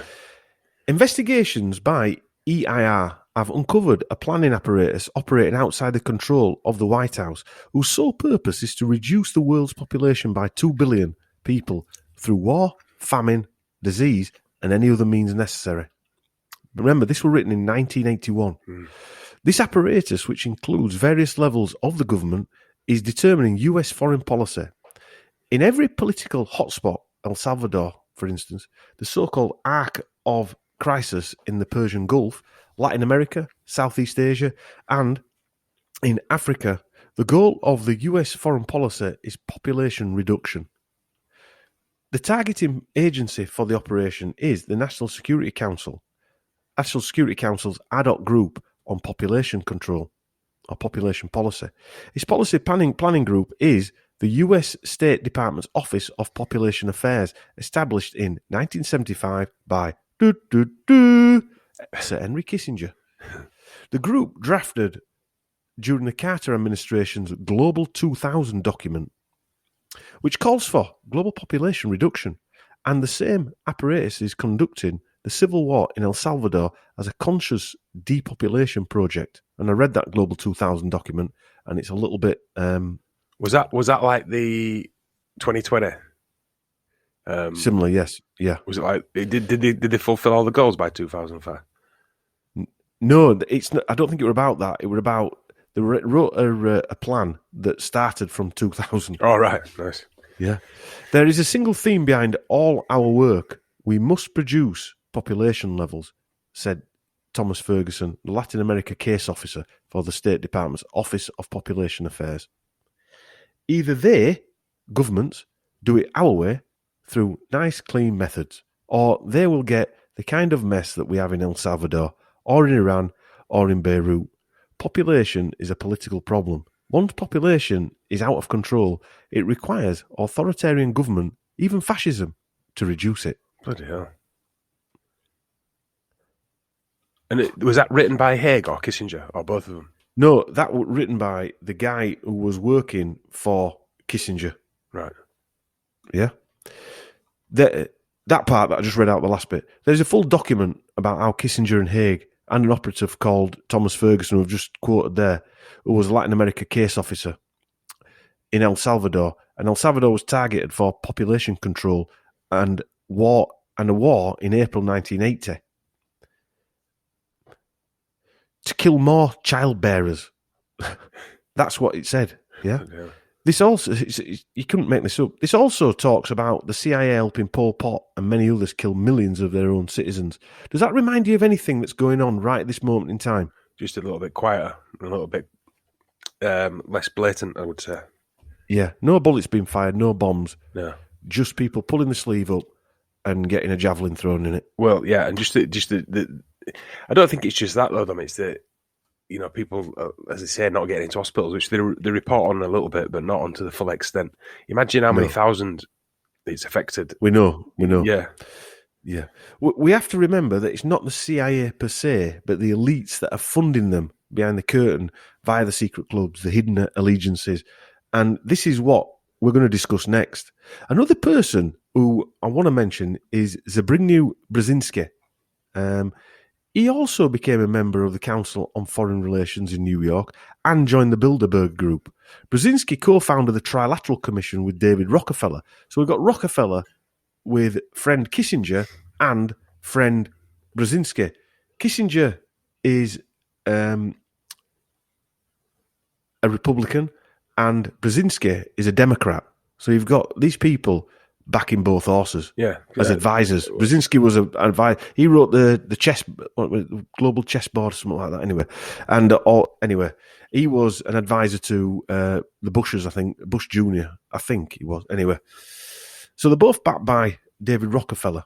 And in a speech in May 10th, 1982, at Chatham House, the Royal Institute of International Affairs, Sir Henry Kissinger bragged that he had been a British intelligence agent in the Nixon and Ford administrations, serving as presidential advisor for national security and Secretary of State.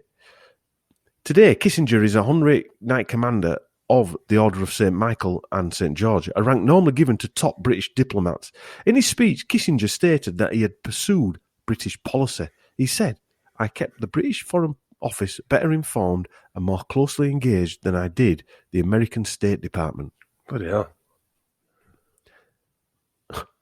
To be knighted like this means you work for the City of London, doesn't it? Yeah. Yeah.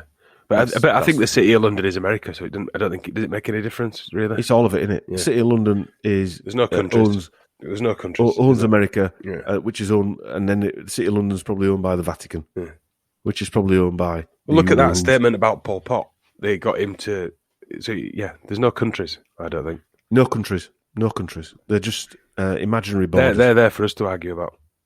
Yes, yeah, and wave silly flags at football games. Yeah, and if you're arguing about countries, and they're already winning. Yes. What we're going to discuss now is the Pilgrim Society. Is Schwab a member? Looks like he is. Kissinger was. The Pilgrim Society, founded in the 16th of July 1902 by Sir Harry Brittain, is a British-American society establishment. So it's like an Anglo-British establishment. In the words of the American diplomat Joseph Coyote, to promote goodwill, good fellowship and everlasting peace between the United States and Great Britain.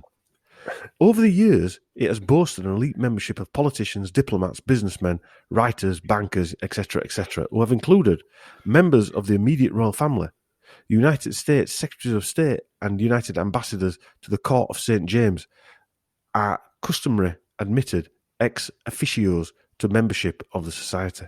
The patron of the society is Queen Elizabeth II. Right. Prime Minister Winston Churchill delivered a speech to the society on March 18th, 1941, bang smack in the middle of World War II. The first informal meeting of the Pilgrims of Great Britain included General Joseph Wheeler, a cavalry general in the Confederate States Army in the 1860s during the American Civil War. Yeah? So another speaker was General Sir Brian Mahon, was an Irish-born general in the British Army, and the Honourable Charles Rolls. He co-founded the Rolls-Royce company, and he's the third son of the first Baron of Langertock and Lady Langertock. Right name, that, isn't it? Also, Sir Henry Ernest Brittain was a British journalist and conservative politician. These were the guys that sort of had the first informal meeting. The first meeting of the Pilgrims of the United States was at the Waldorf Astoria Hotel in New York on the 13th of January 1903, which is part of the Astor family, part of Cameron's family, etc., etc.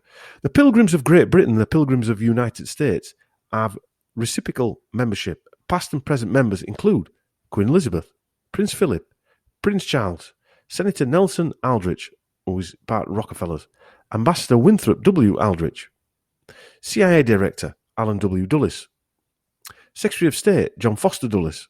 If you notice that, remember the Dulleses were the ones that started the Kennedy inquiry, the Warren Commission. Right. I think they were sat on that, or one of them were. Henry Kissinger was a member, John D. Rockefeller and David Rockefeller. And this sounds to me like Rhodes Round Table, keeping the old British US empire going. A good book to read on this subject, on the Anglo establishment, is by Carol Quigley. I think it was called The Anglo-American, or The Anglo Establishment, I think it was called. It's a really good book. Hard read, but it's a good book. It's another Le Circle or a Bilderberger, and Schwab either is a member or is linked to all the members, and he's definitely a Bilderberger. But there again, he was helped by the Rothschilds, the Rockefellers, Kissinger, and elite German bloodlines who greased the tracks because he has the ultimate organisation, the World Economic Forum. In a blog on the American intelligence media, their website is aimfortruth.org. They state that Pilgrims run the Council on Foreign Relations. They run Le Circle. They run the Bilderbergers. They run the Trilateral Commission. They run Bohemian Grove. They run NATO and probably the UN. And in the past, the Milner Group, Cecil Rhodes Round Table, Skull and Bones, Ford Foundation, Zionism, Knights of Malta, Aspen Institute, Soros, Hoover Institute, and the Atlantic Council The Pilgrims were dominated by a small group of families, including Rockefellers, Kissinger, Rothschilds, Rhodes, Milner, Wolseley, who was a self-styled British-American aristocracy modelled on the Cecil Rhodes British-American Federation dream. The Pilgrims created British Israel Zionism to maintain a British foothold in the Middle East after World War II.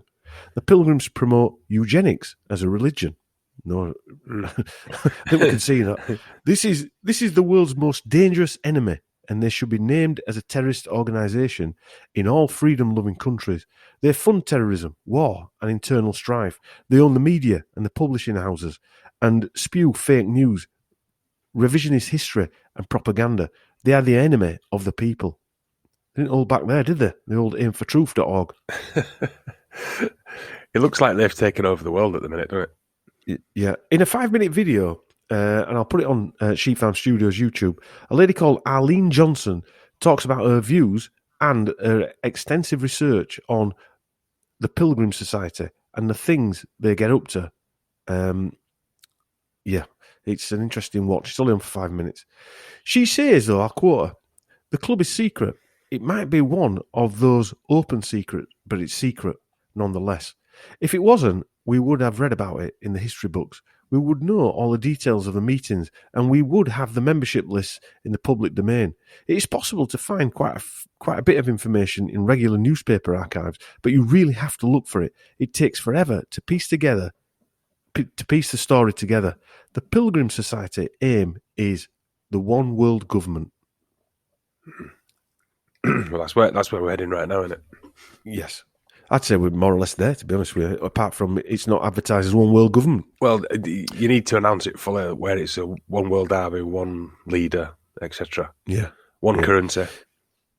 Timothy Franz Geithner was leader of the Pilgrims from 2003, to give you an idea of the type of person in this society. Geithner, a former American central banker who served as the 75th United States Secretary of the Treasury under President Barack Obama from 2009 to 2013, he was the president of the Federal Reserve Bank of New York.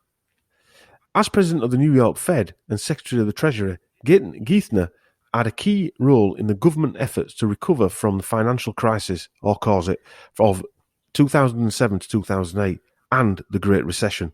In 2001, Geithner left the Treasury and joined the Council on Foreign Relations. He was director of the Policy Development and Review Department at the International Monetary Fund as well, from 2001 to 2003. In 2013, he joined the Council on Foreign Relations as a distinguished fellow and managing director of the Warburg Pincus. The Warburgs are a big banking concern. I don't know if you know that, Chris. A private equity firm. The Warburgs were part of the funding of Hitler. Right. Paul Warburg, I think it was. Geithner was born in Manhattan, New York, to Peter Franz Geithner and Deborah Moore. His father, a German-American, was director of the Ford Foundation. Geithner worked for Kissinger Associates in Washington, D.C. from 85 to 88, when he joined the International Affairs Division of the U.S. Treasury Department. Note, all the important members of the 1910 Jekyll Island meeting were Pilgrims: Vanderlip, Strong, Warburg, Davison, Norton, and Aldrich. Senator Aldrich's closest ally in Congress was Edward B. Vreeland. He was a Pilgrim too. Together with his brother, Vreeland helped Aldrich establish a privately owned central bank. Of course, J.P. Morgan, George F. Baker, John D. Rockefeller, Jacob Schiff were members also. Keep in mind, these people were often competing with each other and weren't necessarily friends, which is, we've talked about that before. You need to look up the info from truthref.wordpress.com. Geithner, Schwab, both friends of Kissinger, and are both in powerful positions. The current Pilgrim chairman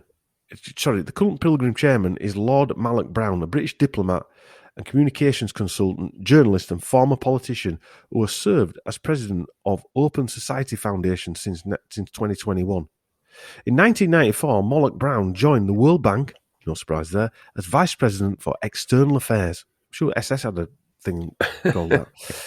In 2013, Malloch Brown and the FTI Consulting came to a legal settlement with Israeli mining billionaire Benny Schmitz, who had sued them claiming Malloch Brown had given confidential information to George Soros.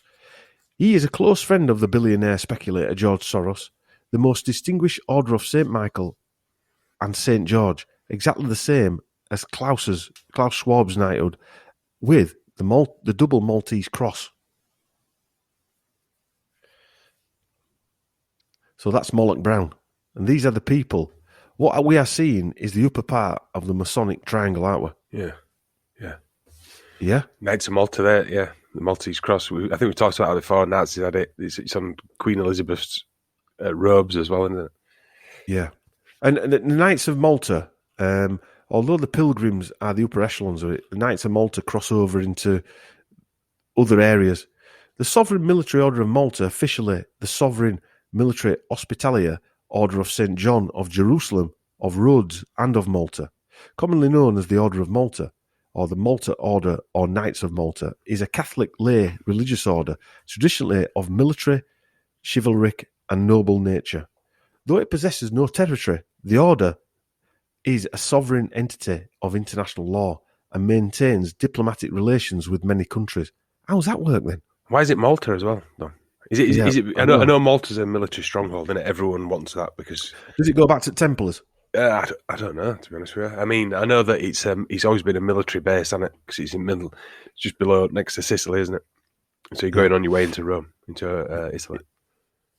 The Knights of Malta claims continuity with the Knights Hospitalier and the chivalric order that was founded in 1099 by the Blessed Jared in the Kingdom of Jerusalem. And this is what we're hearing, aren't we? Where we're going, really. All this stuff goes back to these sort of, I call them biblical times, but I don't mean it that. I mean that in just a better way of explaining it. The order is led by an elected prince and grand master. Its motto is defence of the faith and assistance to the poor. And what does assistance mean? Yeah. Knocking them off? Knocking them off, yeah. We're assisting you because there's too many of you and there needs to be less so you can thrive. Yeah. The order venerates the Virgin Mary as its patroness under the title of Our Lady of Philermos. Its modern-day role is largely focused on providing humanitarian assistance and assisting with international humanitarian relations, for which purpose it has had permanent observer status at the United Nations General Assembly since 1994. All sounds very familiar. Yeah, it does, yeah. Famous members are leaked lists appeared in the independent newspaper of supposed membership read like the who's who of the global establishment. Here goes with a few examples. Both Presidents Bush, Rupert Murdoch, Tony Blair, Michael Bloomberg, Schwab's hero Konrad Adenauer, and mentor Henry Kissinger, Reagan, CIA heads William Colby, Alan Dulles, and Wild Bill William J. Donovan, the father of the CIA, and James Jesus Angleton as well, the CIA man, Nelson Rockefeller, David Rockefeller, Mayor Rudy Giuliani, the 107th Mayor of New York City. Creepy bastard is. Yeah. Alan Greenspan, 13th Chairman of the Fed. Oliver North. Ashmel Meyer von Rothschild. Silvio Berlusconi, 50th Prime Minister of Italy. Heinrich Himmler, Hitler's chief of German police and the Reich Ministry of Interior. Oh, yeah. Juan Perón, 29th and 40th President of Argentina. He was president. Was he president when everybody started going missing in Argentina? I can't pretend to know anything about that. Another interesting member was Clay Shaw. You might remember him. JFK. JFK. He was head of the International Trade Mart, charged with being part of the conspiracy of the JFK. Frank Sinatra. And also Schwab's friend Prince Otto Habsburg and brother Karl Habsburg of the Habsburg dynasty. Otto van Habsburg, if you remember, was an established member of the ultra-secret group Le Cercle that Zahawe was chairman of. He was at the centre of the Vatican Pan-European Network, the Catholic conservative establishment running Opus Dei and the Knights of Malta, which was or is also an ally of the CIA during the Cold War and beyond. And also, he was part of that Belgian Opus Dei child sex ring with that guy, I forget his name now. Yeah. According to Bill Cooper, if you remember Bill Cooper, the researcher who wrote Beyond the Pale Horse in 1995, the Knights of Malta, and this sums up what we're going through, is a world organisation with its threads weaving through business, banking, politics, the CIA, other intelligence organisations, religion, education, law, military, think tanks, foundations, the United States Information Agency, the United Nations, and numerous other organisations. The world head of the Knights of Malta is elected for a life term, with the approval of the Pope. The Knights of Malta have their own constitution and are sworn to work towards the establishment of a new world order, with the Pope at its head. Knights of Malta members are also powerful members of the Council on Foreign Relations and the Trilateral Commission.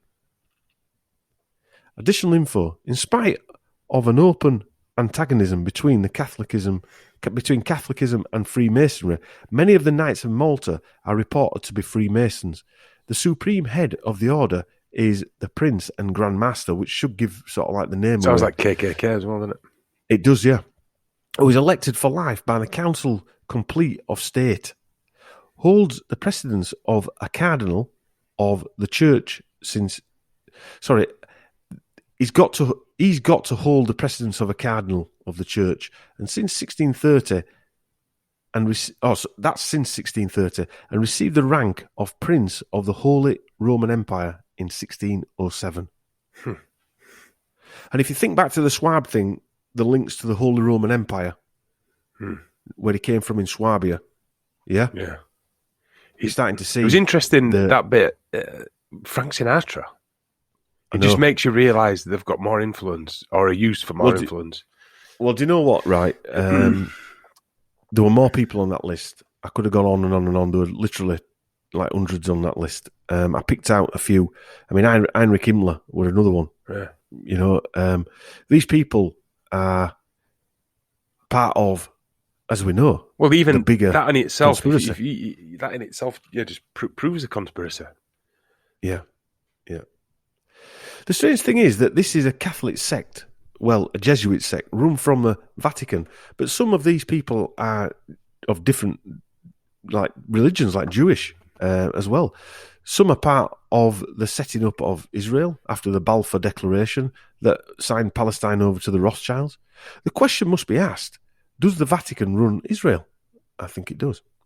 Our research says that it probably does via its wide array of members, intel services, like Le Cercle and Opus Dei and finance, etc.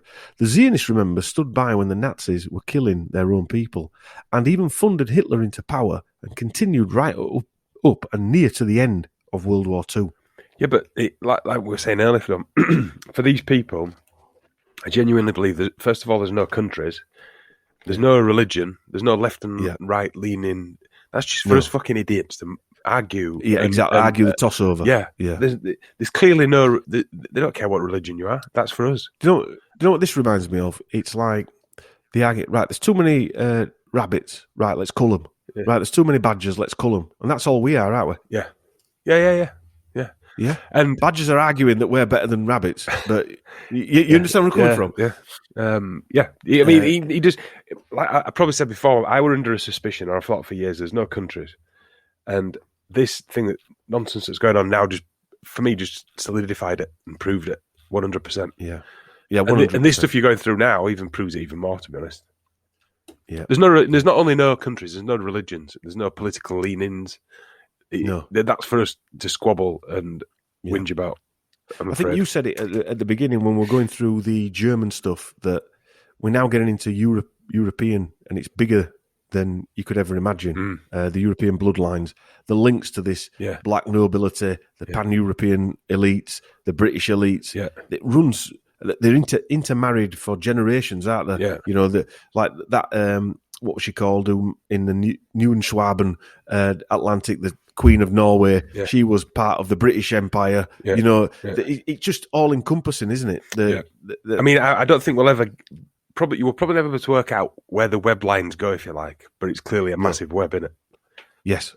Yes. You know, that again, that's for us to not know, if you like, but it's very clear that all these people are connected and we ain't got a clue what they're up to. Yeah, well, we can see what they're up to. They're wanting to thin the population down. That, like we said before, that is what's always underlying, isn't it? They're wanting to thin. And coming to that, this reminded me of something we spoke about in the Johnson one, about Stanley Johnson, actually, and it was the Club of Rome, which is another group of people. Schwab actually admired the Club of Rome that was set up just before he set up the World Economic Forum. And it was founded in 1968 by Italian industrialist Aurelio Pesci and Alexander King. The Club of Rome is a global think tank that deals with a variety of international political issues. Who voted these lot in? Originally, the Club of Rome had defined the three major concepts that have formed the club's thinking ever since: a global perspective, the long term, and the cluster of intertwined problems they called problematique.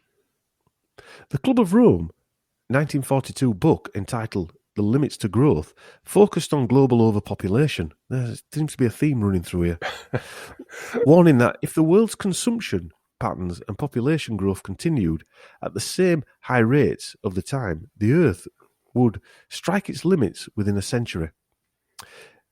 Pesci delivered a speech at the third meeting of the World Economic Forum in 1973, summarising the book. So he's bringing that energy into the World Economic Forum. The World Economic Forum website remembers as having been the distinguishing event in this historical meeting. So they're saying that was one of the best speeches they've had. The same year, the Club of Rome will publish a report detailing an adaptive model for global governance that would divide the world into 10 interconnected economic political regions. The First Global Revolution is a book written by Alexander King and Bertrand Schneider and published by Pantheon Books in 1991. The book follows up the earlier 1972 work product from the Club of Rome entitled Limits of Growth. The tagline of the First Global Revolution is a report by the Council of the Club of Rome. The book was intended as a blueprint for the 21st century, putting forward a strategy for world survival at the onset of what they called the world's first global revolution. The book is a blueprint for the 21st century at the time when the Club of Rome thought that the onset of the first global revolution was upon them. The authors saw that the world was coming into a global-scale societal revolution amid social, economic, technological and cultural upheavals that started to push humanity into an unknown. The goal of the book was to outline a strategy for mobilising the world's governments for environmental security and clean energy by purposefully converting the world from a military to a civil economy, tackling global warming and to solve the energy problem, dealing with world poverty and disparities between the northern hemisphere and the southern hemisphere. What, like it's freezing here and warm there? The First Global Revolution contains a passage entitled "The Common Enemy of Humanity is Man," which states the following: in searching for a common enemy against whom we can unite, we came up with the idea that pollution, the threat of global warming, water shortages, famine, and the like would fit the bill. In their totality and their interactions, these phenomena do constitute a common threat which must be confronted by everyone together. But in designating these dangers as the enemy, we fall into the trap which we have already warned leaders about, namely mistaking symptoms for causes.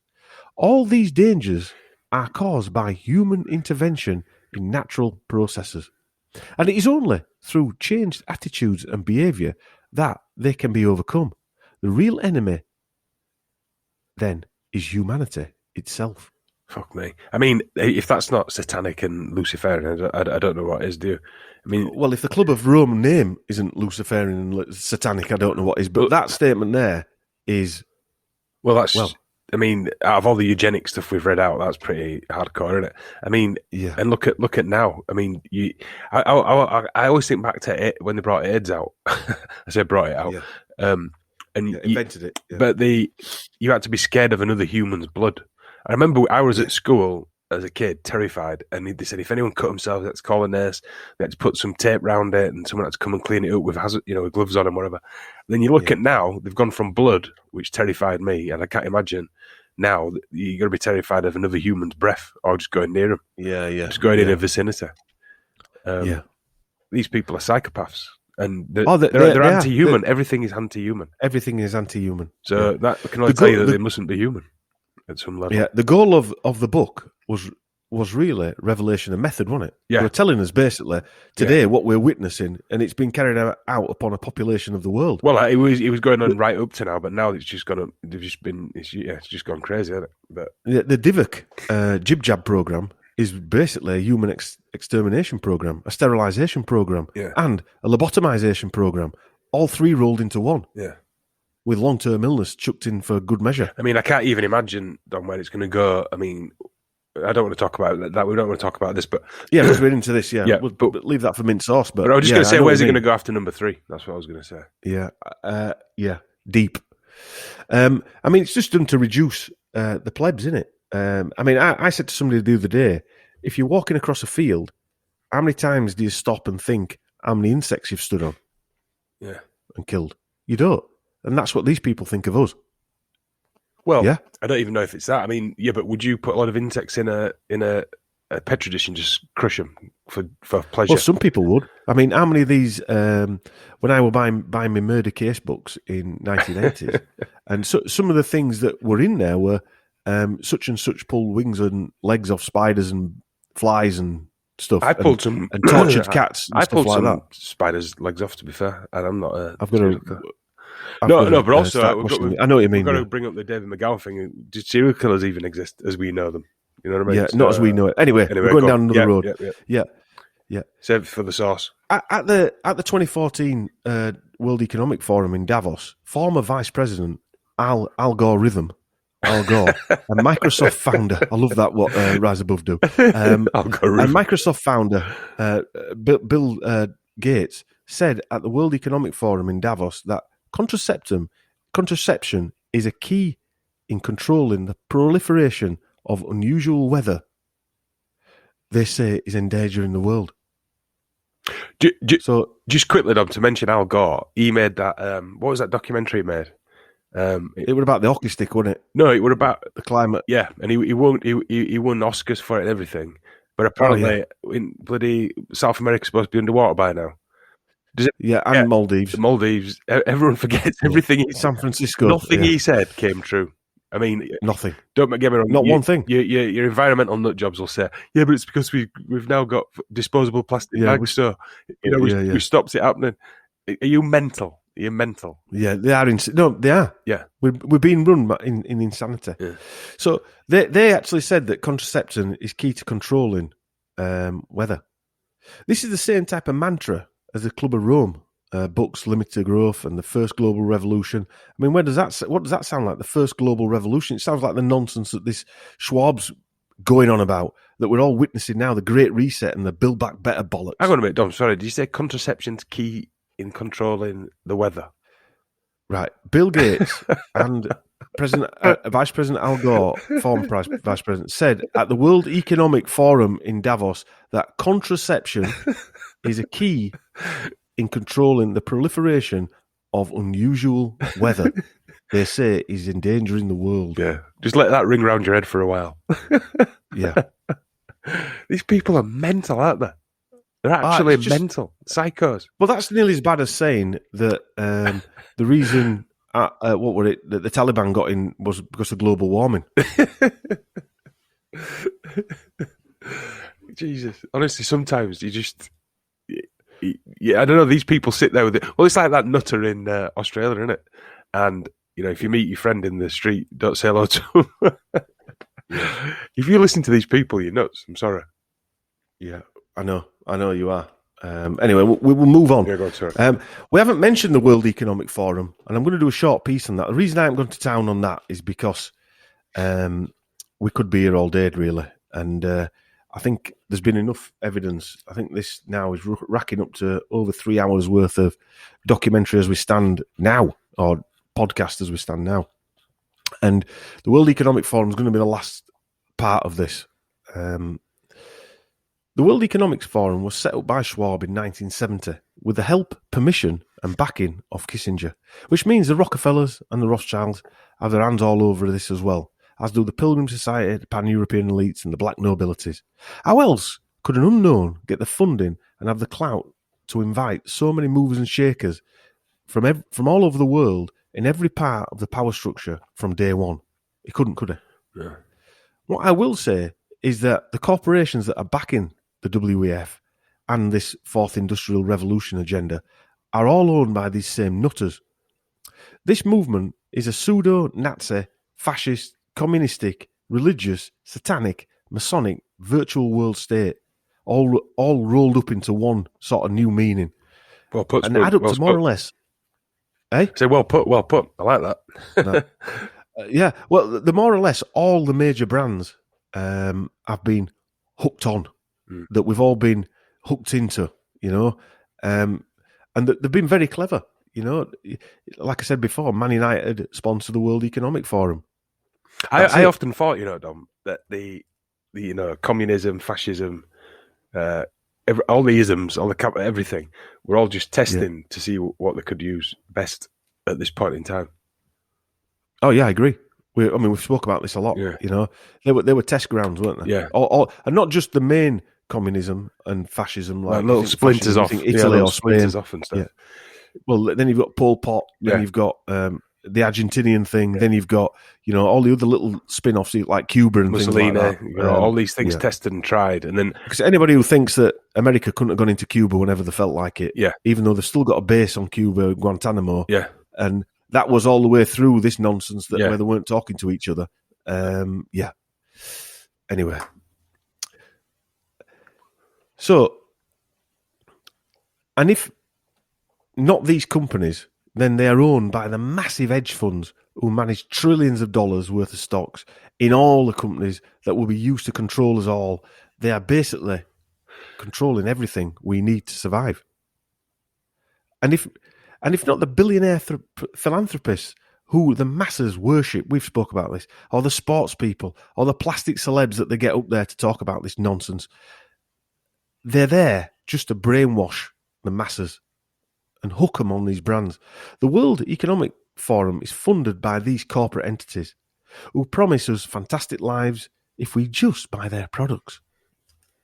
These companies all push the mantra of sustainability. Is it carbon zero, climate change, health and education, and the current nonsense? The World Economic Forum has been put into this position by the elites for this very moment in time, and so Schwab, it takes a lot of accepting that, doesn't it, Chris?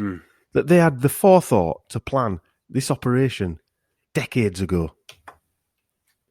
Another individual that's very similar to Schwab was a guy called Maurice Strong. He was a founding member of the World Economic Forum at Davos, father of the IPCC, a committed globalist, and another Rockefeller disciple. He is the father of the climate nonsense and the overpopulation mantra, set out at the Stockholm Conference in 1971 and the Earth Summit in 1992, both of which fit in with the New World Order depopulation plan and the Club of Rome and one Stanley Johnson too. There are many examples of individuals who have been employed by the New World Order. You want to watch the Corbett report for the how big oil took over the world or whatever it were called. Great documentary. Watch Maurice Strong. The World Economic Forum has hundreds of different corporations. I went through, I was going to count them up and I couldn't be bothered. There were literally, Chris, hundreds of them. Right. A to Z, hundreds of them, funding the extinction of our species. And still, we buy their products. Here are 10 examples that you will have heard of. Adobe Systems, they're worth $11 billion with a market capitalization of $315 billion. Apple, a revenue of $275 billion with a market capital of $2.56 trillion. Amazon, they turn over $113 billion. They've got a market capitalization or value of $1.79 trillion. Got to keep Bezos in them space rockets. I've got to keep Bezos in his space rockets. His phallic symbol space rocket. BAE, the weapons manufacturer, just under $20 billion with a market cap of around $20 billion. Bayer, who own Monsanto or Monsanto, they got a turnover of 44 billion and a market cap of 45 billion. BASF, that good old German company that worked with the Nazis, 60 billion with a market cap of 60 billion. Google, they turn over 181 billion with a market cap of 1.92 trillion. And FaceCrook, revenues of 86 billion and a market cap of 1 trillion. Nestle, them good old Nestle that took Aptamil down to, not Aptamil, their milk products down to Africa and started weaning kids off the mother's milk. Yeah. And then saying the mothers couldn't feed them properly. Yeah. They've got a turnover of 91 billion Swiss francs and a market capitalisation of 240 billion Swiss francs. And then there's good old Bill Gates' former company, Microsoft, with a 41 billion turnover and a market capitalisation of 2.26 trillion. We are paying for our own demise. I have to say, we're buying. Go on, sorry. We're buying our own prisons. We're buying into a lifestyle that will control us all via these corporations. To coin a phrase that we just listened there, that mankind is the problem. World Economic Forum, Klaus Schwab, and all the other nutters are not the problem. We are. I was just going to say, though, I use most of those companies that you just named there. I mean, I'm sure we all do. It's unavoidable in modern day life, I'm afraid, isn't it? Yeah. Yeah. On a side note, not surprisingly, Schwab is also linked to the House of Rothschild via the Council for Inclusive Capitalism. Sounds good, doesn't it? They're going to include us. which is being pushed by Schwab and his WEF SS band of bandits. A story on the New Age website, opinion website said the new alliance is a joint venture they call a Council for Inclusive Capitalism with the Vatican. The venture is one of the more cynical and, given the actors, the most dangerous frauds being promoted since Davos WEF guru and Henry Kissinger protege Klaus Schwab began to promote the Great Reset of the world capitalist order. Doesn't that sound like the infamous UN Agenda 21 and its Agenda 2030 daughter, the globalist master plan? They claim inclusive capitalism is fundamentally about creating long-term value for all the stakeholders, businesses, investors, employees, customers, governments, and communities. They continue. Council members make actionable commitments aligned with the World Economic Forum International Business Council's pillars for sustainability, value creation, people, planet, principles of governance and prosperity, and that advance the United Nations Sustainable Development Goals. In announcing the deal with the Vatican, Lynn Forrester de Rothschild declared, the Council will follow the warning from Pope Francis to listen to the cry of the earth and the cry of the poor. Yeah, they will be crying. An answer society's demands for a more equitable and sustainable model of growth. She missed a bit out in there. With less people involved. The WEF strategy, pushed also by WEF board members like Larry Fink of BlackRock, reward companies that they deem socially responsible, and I've put in commas here, and shaft those that they don't. I'm going to say they're not. That's none of that's aimed at me opening a little cafe, is it? No. This is the key to the inclusive capitalism agenda, not just the Rothschilds' inclusive capitalism guardians, but also WEF. So that sort of sums up what this inclusive capitalism nonsense is, and it's Rothschild run. Yeah. And that tells you who owns the WEF. But inclusive capitalism, shouldn't that mean, like I was just saying, I can open a cafe and expand my cafe and, employ more people? It's not aimed at me, is it? It sounds wonderful, doesn't it? Yeah. Exactly, like everything in this nonsense. Yeah, it all sounds like it's got your best interest. But in your coffee business, you're using water. Yeah, is that sustainable? No, and big companies will be able to tick the boxes and make it sustainable. Your average Joe is screwed, basically. He's screwed. Yeah, a bit like other day when I think it was in. I don't read paper, but somebody told me it was in paper that in Leeds they've got this fantastic new eco incinerator that burns all the rubbish, and all that comes out the chimney is water vapour. Right. Yeah. And because of the backlog of rubbish, when they come around with the little van collecting plastic bottles and stuff like that, They've been burning that for the last 3 months as well. So they haven't been recycling. Just been torching it all. All that comes out at the end is water The vapor. eco thing is an ongoing joke. I worked in a place, right? Yeah. Chris, let's not go down that rabbit hole. Okay. We need to crack on because we've already been 3 hours. So I'll save it for a minute. We're coming to the end. Yeah, mint sauce. Write it down. So we're coming to the end, and before the summary of this Schwab of the Hut podcast, here's an article from Forbes magazine, and one that's now been taken off, actually, the WF website, entitled, "Welcome to 2030. I own nothing, I've no privacy, and life has never been better."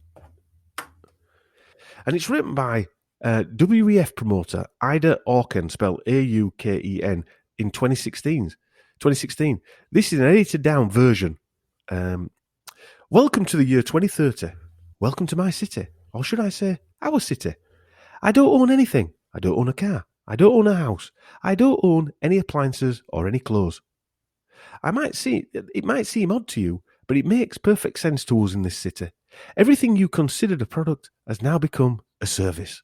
We have access to transportation, accommodation, food, and all the things we need in our daily lives. One by one, all these things became free.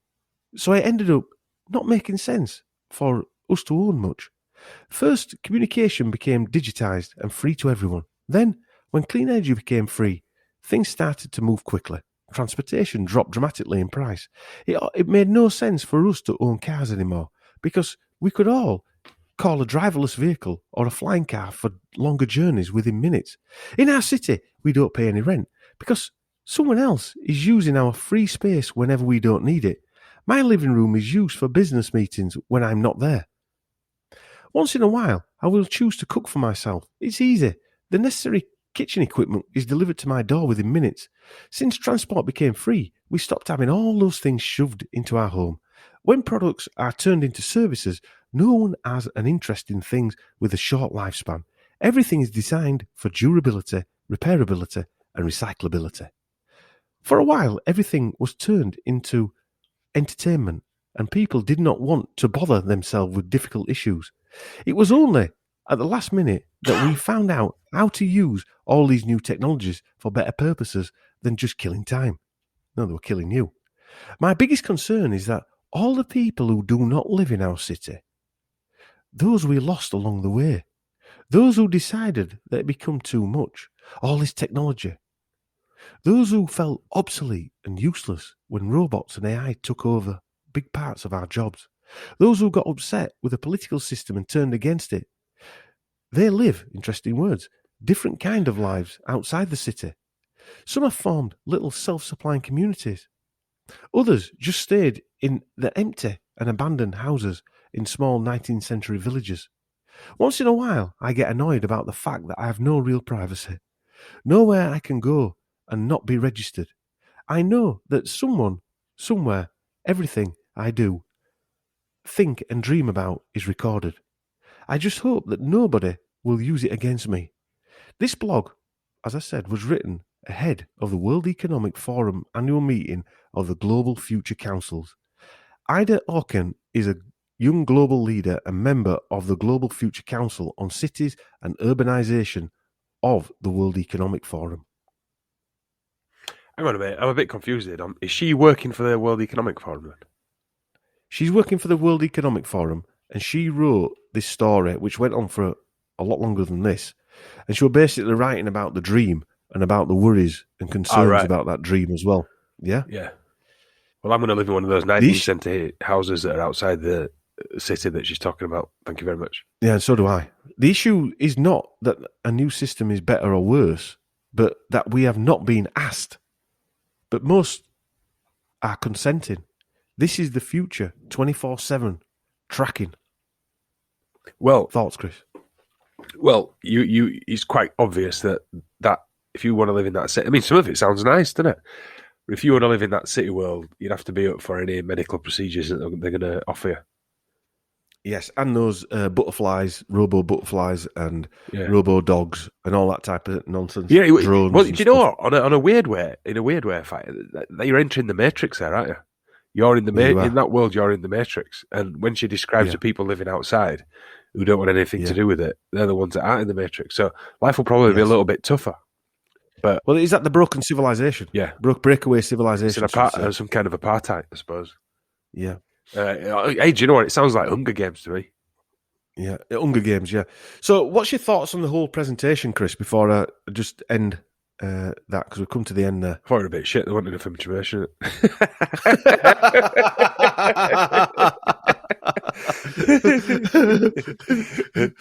I thought it was just good. 3.5 hours. I thought it was good. Yeah. A lot of surprising stuff, but also a lot of similarities to things we've gone through before in a lot of weird ways. Yeah. Well, one thing that tied it together for me was the Schwabia area. Where it's actually called The Schwabia. names and stuff like that. Well, it's called Schwabia, the new Schwabenland, and all that type. That's a new one. That's a new one, Schwabia. isn't it? So that means, that makes it a bit weirder. Yeah. So, in summarise, Schwab is connected by blood and connections to leading protagonists, especially the Rothschilds and Rockefellers, but his Swiss, Austrian, German ancestors, especially the family he married into, are all old blood, pan-European aristocracy, linked way back to the Roman Empire. And as we know, all roads lead to Rome. The Schwab name has lineage back to Ulrich Schwab, the first Count of Nemero. The Kissinger link is a big telltale sign. 50 years he's been Schwab's mentor. Wouldn't he got bored of him now? We know Schwab. It's been like a couple of years, isn't it? You mentored and you can't want to ask him to move on. Yeah. We know Schwab is backed. He talks about saving the world, the poor, and making Earth sustainable and a better place. When really, he's just another liar on top of a pile of liars. Johnson, Trump, Macron, Merkel, and they're like, all liars, seemingly possessed and out of touch. They don't care about us. Neither do the masses, the blue pill takers. They don't care about us either. The 5%. They are culling the planet of us. 0 carbon equals 0 human. And that's really the truth. Yeah. We're being culled. That is it. And the World Economic Forum is one of the tools they're using to do that culling. Well, that was an epic episode. I can't say I hope you enjoyed it, but I hope you liked the information. Listening to some of this stuff is quite freaky and scary and drains you, actually. Yeah. But we hope you enjoyed it. And although that's probably not the right word, thanks for tuning in. See you all next time. Bye. Bye.